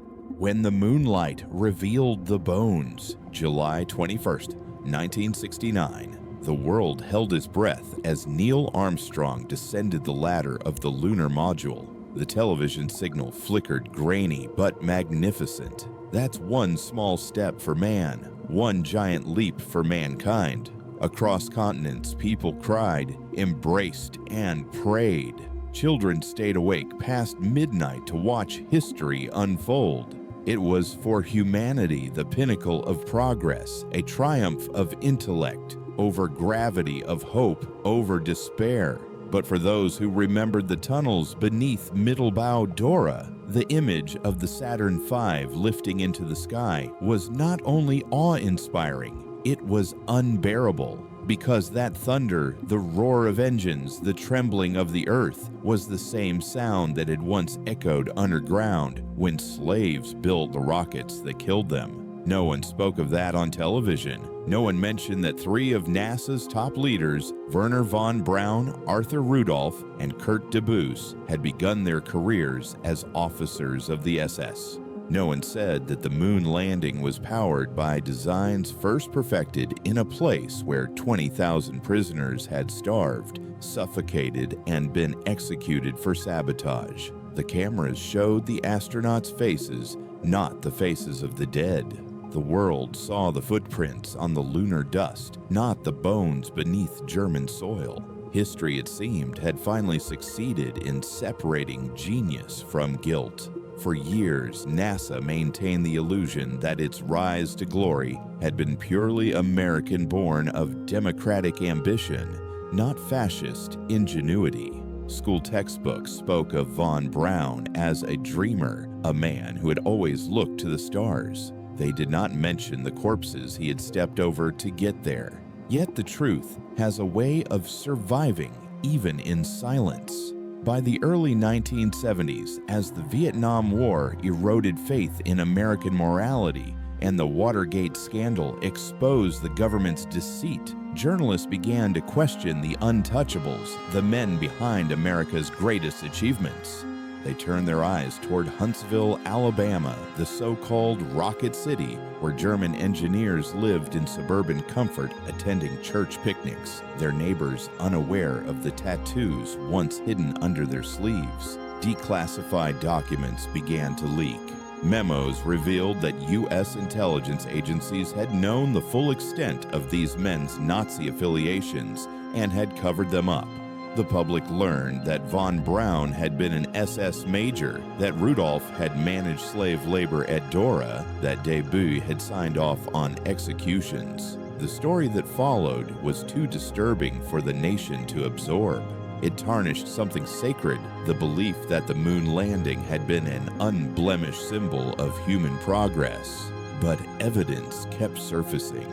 Survivors of Dora came forward describing how workers were hanged in the tunnels when a rocket failed. They remembered von Braun's visits, his indifference. They named the men who beat them, who starved them, who built the foundations of NASA's success. One former prisoner told a journalist, "When I saw the rocket go up, I felt pride for what we achieved and grief for the price we paid." For many Americans, it was the first time they heard the words slave labor associated with the space program. The revelation struck like a blow. How could the same nation that liberated the camps have built its future on their ruins? The government's response was calculated denial. NASA issued brief statements praising the technical contributions of its German scientists while condemning the atrocities of the Nazi regime. They never admitted the connection, but inside the agency, panic grew. In 1973, when congressional investigators requested von Braun's wartime file, NASA lawyers intervened, coaching his testimony and classifying sensitive sections. The public record was scrubbed once again. And yet the truth continued to whisper from beneath the surface. In 1979, a New York Times expose revealed that Arthur Rudolph, celebrated as the father of Saturn V, had personally selected prisoners for execution when production quotas fell short. The Justice Department launched an inquiry. The evidence was overwhelming: his own signatures on camp rosters, his approval of punishment lists. Rudolph, by then retired and living in California, was summoned to face justice. He never entered a courtroom. Instead, he was offered a deal: renounce U.S. citizenship and leave the country. In 1984, he quietly returned to West Germany. He died 12 years later in Hamburg, still receiving his NASA pension. The world barely noticed, By then, the heroes of Apollo had already been immortalized in documentaries, museums, and postage stamps. The story was too profitable to rewrite, but history does not remain buried forever. In 1999, renovation workers at the Smithsonian Air and Space Museum discovered a sealed storage room in the basement. Inside were boxes labeled Von Braun Archives Restricted Access. Within them, curators found hundreds of photographs, letters, and SS documents, including images of von Braun inspecting slave labor camps and correspondence confirming his knowledge of executions at Dora. The Smithsonian immediately classified the materials. They remain sealed to this day. For a few weeks, rumors spread among museum staff. A janitor claimed to have seen photographs of prisoners hanging from cranes while German officers looked on. Others whispered of letters between von Braun and SS leaders discussing increased efficiency in tunnel production. None of it reached the press. The files disappeared into the same darkness that had hidden them for half a century. The truth had resurfaced, only to be buried again, this time beneath one of America's proudest monuments. In a strange symmetry, the museum that celebrated mankind's ascent to the stars now guarded the evidence of how deeply it had once fallen. The rockets displayed above, gleaming and majestic, were born from the same blueprints written in blood. The contrast was almost poetic, light and shadow preserved under the same roof. Visitors walked beneath those rockets every day, marveling at their size, their perfection, their beauty. Few realized that they were walking above a grave. History in the end is not only about what we remember, it is about what we choose to forget. And beneath the moon's silver glow, the forgotten are still there, the nameless prisoners of Dora, the mutilated victims of Dachau, the lost voices of science turned into silence. Their bones lie beneath the very foundations of modern civilization, under laboratories, under museums, under the applause of progress. The moonlight, pure and distant, will never reveal them. But every time humanity looks upward and calls it triumph, somewhere in the shadows of history, the bones remember, because every victory built on denial eventually echoes, and even the brightest light of the 20th century, the one that shone from the sea of tranquility, casts the longest shadow on Earth. The sealed vault, what the Smithsonian still hides, it began with a renovation. In the spring of 1999, construction crews at the Smithsonian National Air and Space Museum were clearing a basement corridor for a new exhibit wing. The work was routine, moving old storage crates, removing outdated electrical panels, sorting through decades of forgotten paperwork. But one door caught their attention. It was steel windowless and bolted from the outside. The handle was welded shut. When they asked the museum archivist about it, she looked uneasy. "That room isn't on the inventory," she said. The lock was old military grade, stamped with a serial number from 1959. The workers assumed it had been sealed for asbestos or security reasons. They called in maintenance to cut it open. Behind the door was a chamber no larger than a small office. The air was dry and heavy, the floor coated in a fine layer of dust.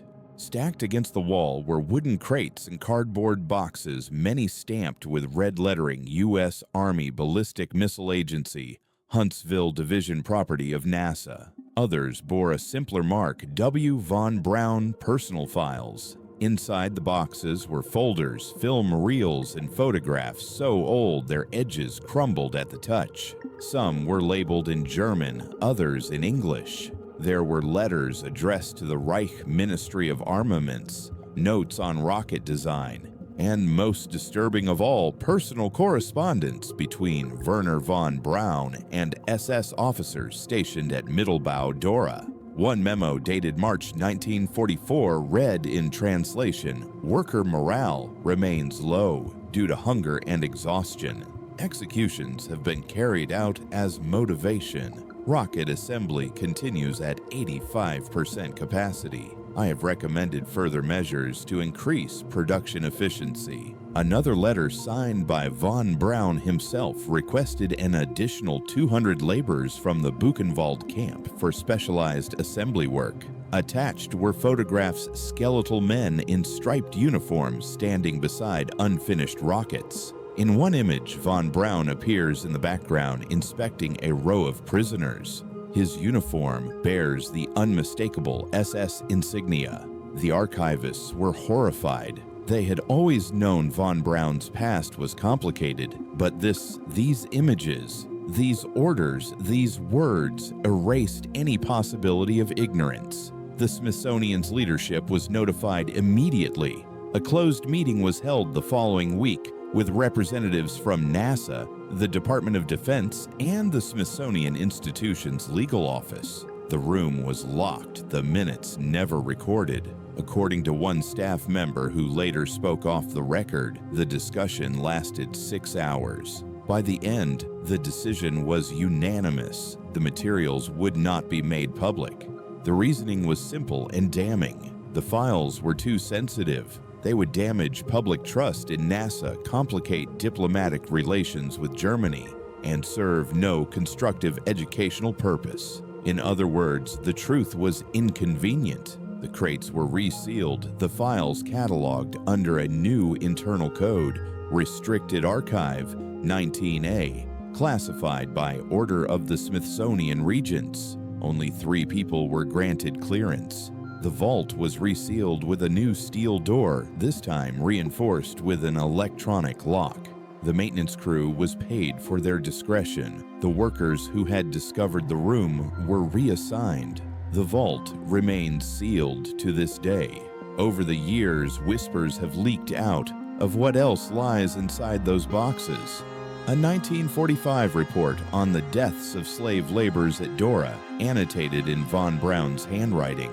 Blueprints of rocket chambers showing test modifications eerily similar to the gas-tight doors used in concentration camps. Letters exchanged with American intelligence officers in 1946 negotiating his transfer and protection in exchange for technical cooperation. One Smithsonian researcher speaking anonymously in 2002 described seeing photographs too gruesome to publish images of corpses stacked near rocket casings, of guards posing beside hanged prisoners, of engineers smiling as they inspected the assembly lines. They were documenting everything he said, every bolt, every test, every death. It was all part of the same record.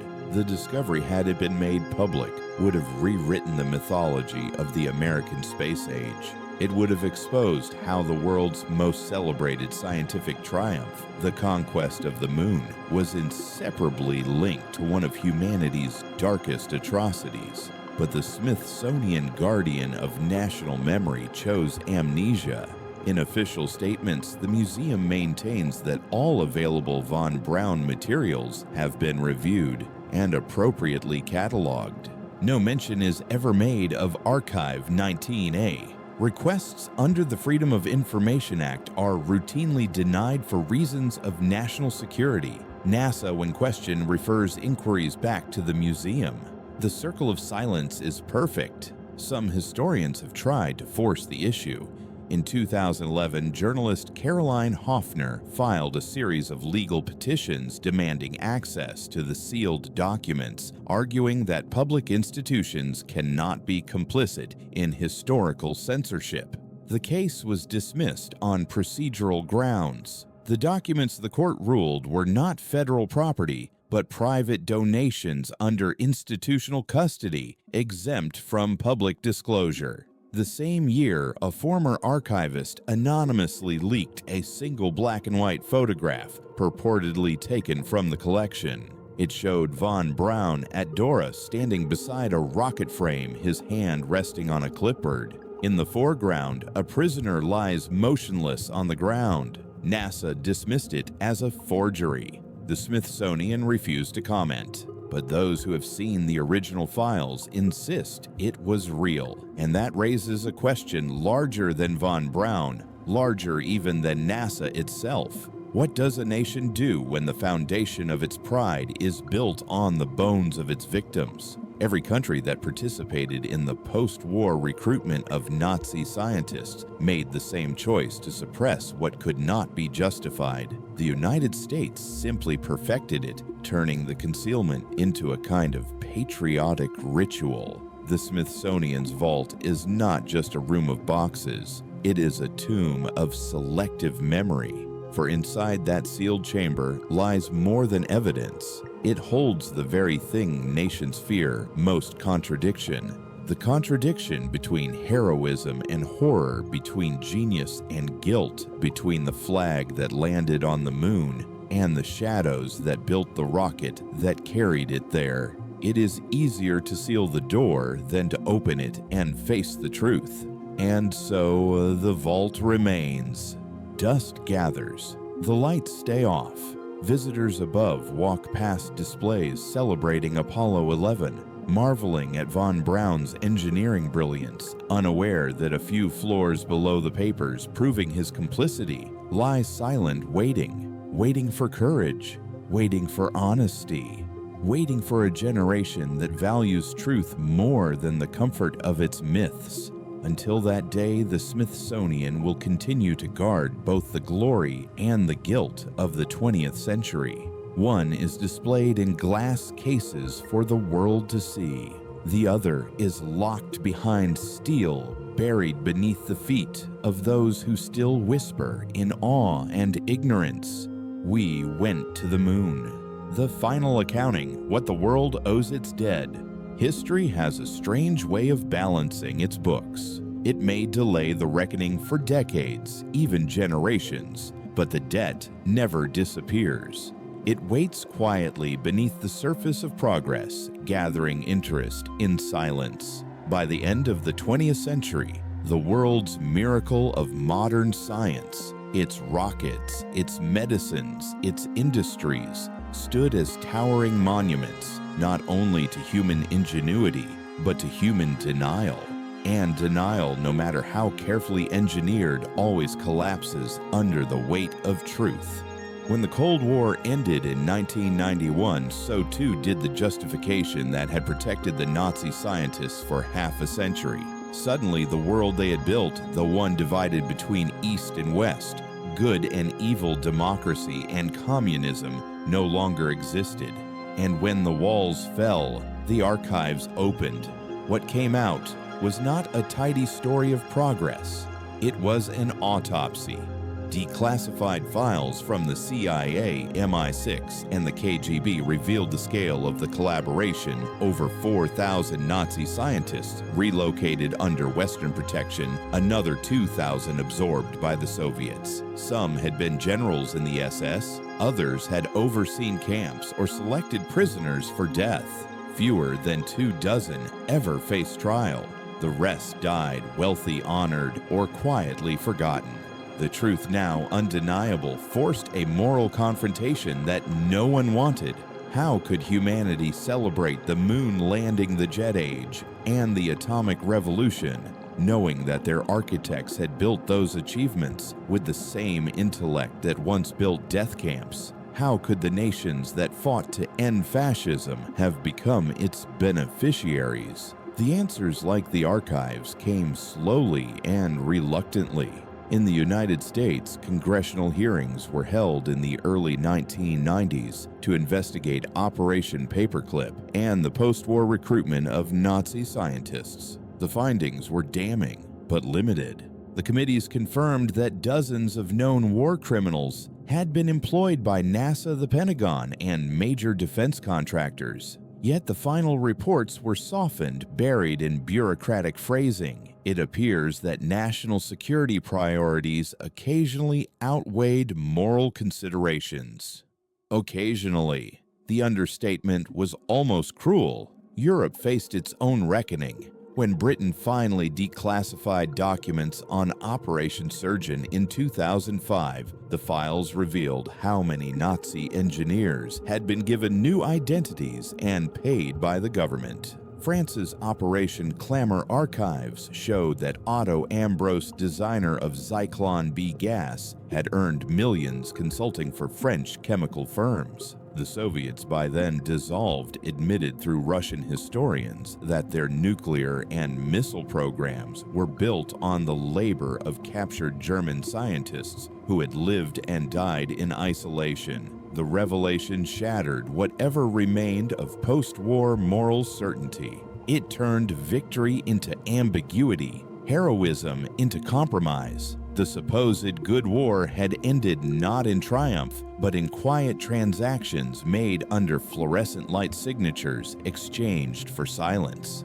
But the reckoning was not only historical, it was personal.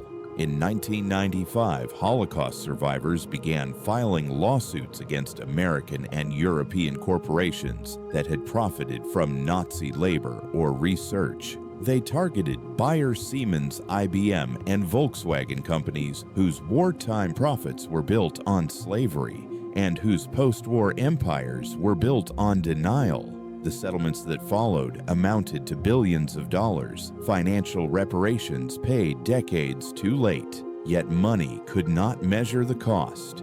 What is the price of a life taken for data? What currency can buy back the conscience of a world that traded justice for technology?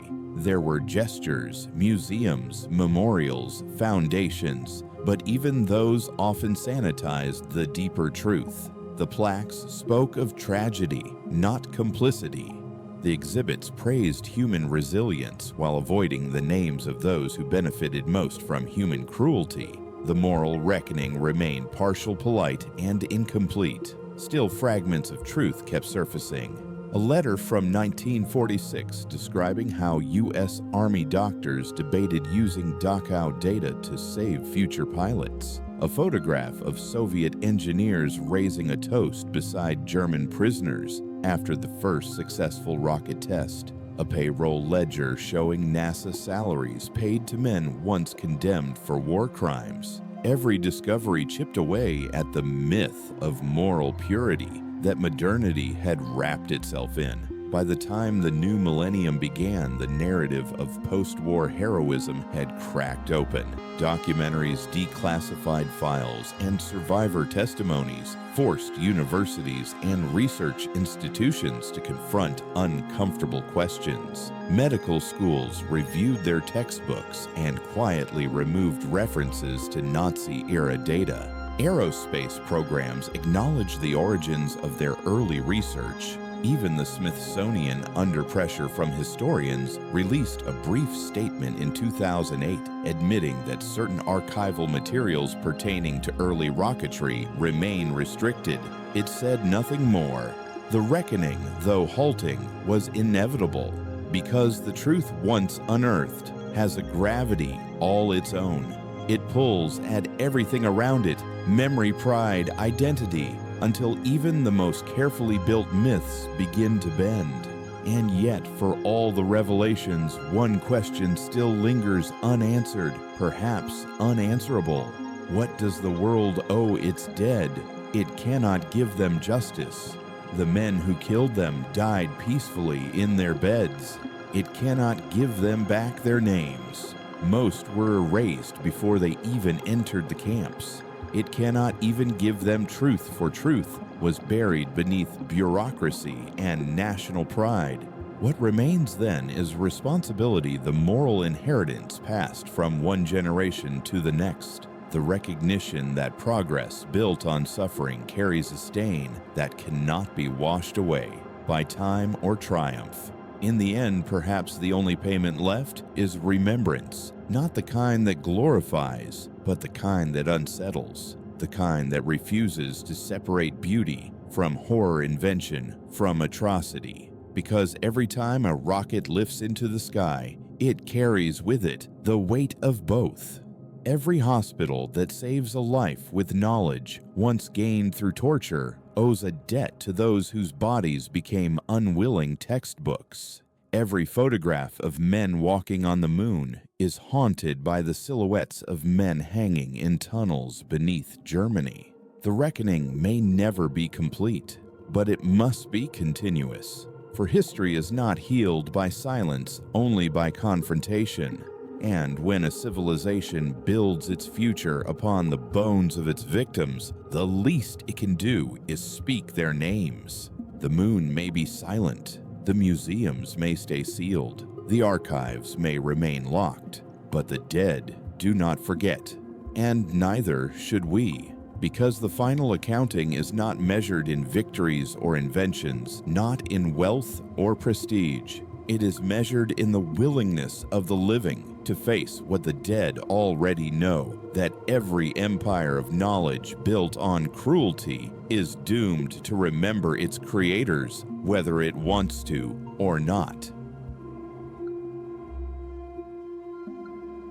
The quiet sky. Night falls softly over the earth. The same moon that once watched over the fires of war now hangs silent, pale, eternal. Its light touches the oceans, the forests, the cities built from ruins. It shines on monuments and graves alike. It knows no sides, it simply remembers. Beneath that quiet sky, the world that emerged from the Second World War hums with progress. Rockets drift through orbit. Satellites whisper to one another across the darkness. Laboratories glow with light. Hospitals pulse with machines that heal instead of harm. Humanity, it seems, has triumphed. And yet, there are moments fleeting, almost imperceptible, when the silence between the stars feels too heavy, too full, as though the sky itself still carries the weight of what was done to reach it.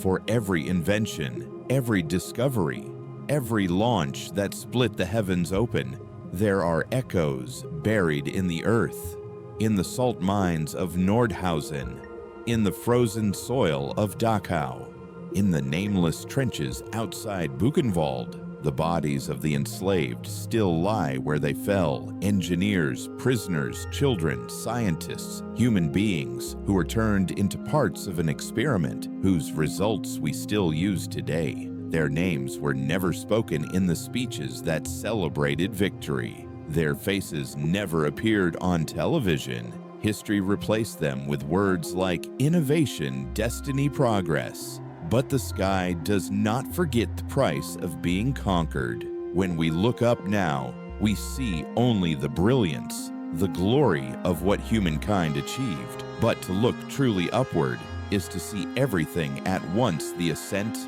and the fall, the light and the shadow, the miracle and the sin. The story of the Nazi scientists is not in the end about Germany or America, nor about rockets or medicine. It is about a truth that belongs to every civilization, that knowledge without conscience is a weapon, and that progress without memory is just another form of destruction. The men who built the rockets believed they were serving the future. Perhaps in a way they were. But a future built on suffering will always inherit the echoes of that suffering. Every triumph built on injustice eventually turns inward. Every silence becomes a confession, waiting to be spoken. We tell ourselves that we have learned, that we are better now, more moral, more vigilant. But look closely, we still build technologies faster than we build empathy. We still chase knowledge before asking what it will cost. We still find ways to justify cruelty with words like research, security, necessity. The laboratories are cleaner now, the uniforms replaced by lab coats and digital badges. But the temptation remains the same to believe that the end justifies the means, that data matters more than dignity. History whispers a warning for those who care to listen. Every time we erase a truth for the sake of comfort, we take one step closer to repeating it. Every time we turn a blind eye to injustice done in the name of progress, we reopen the old wounds we swore would never bleed again. And yet, despite everything, there is still hope.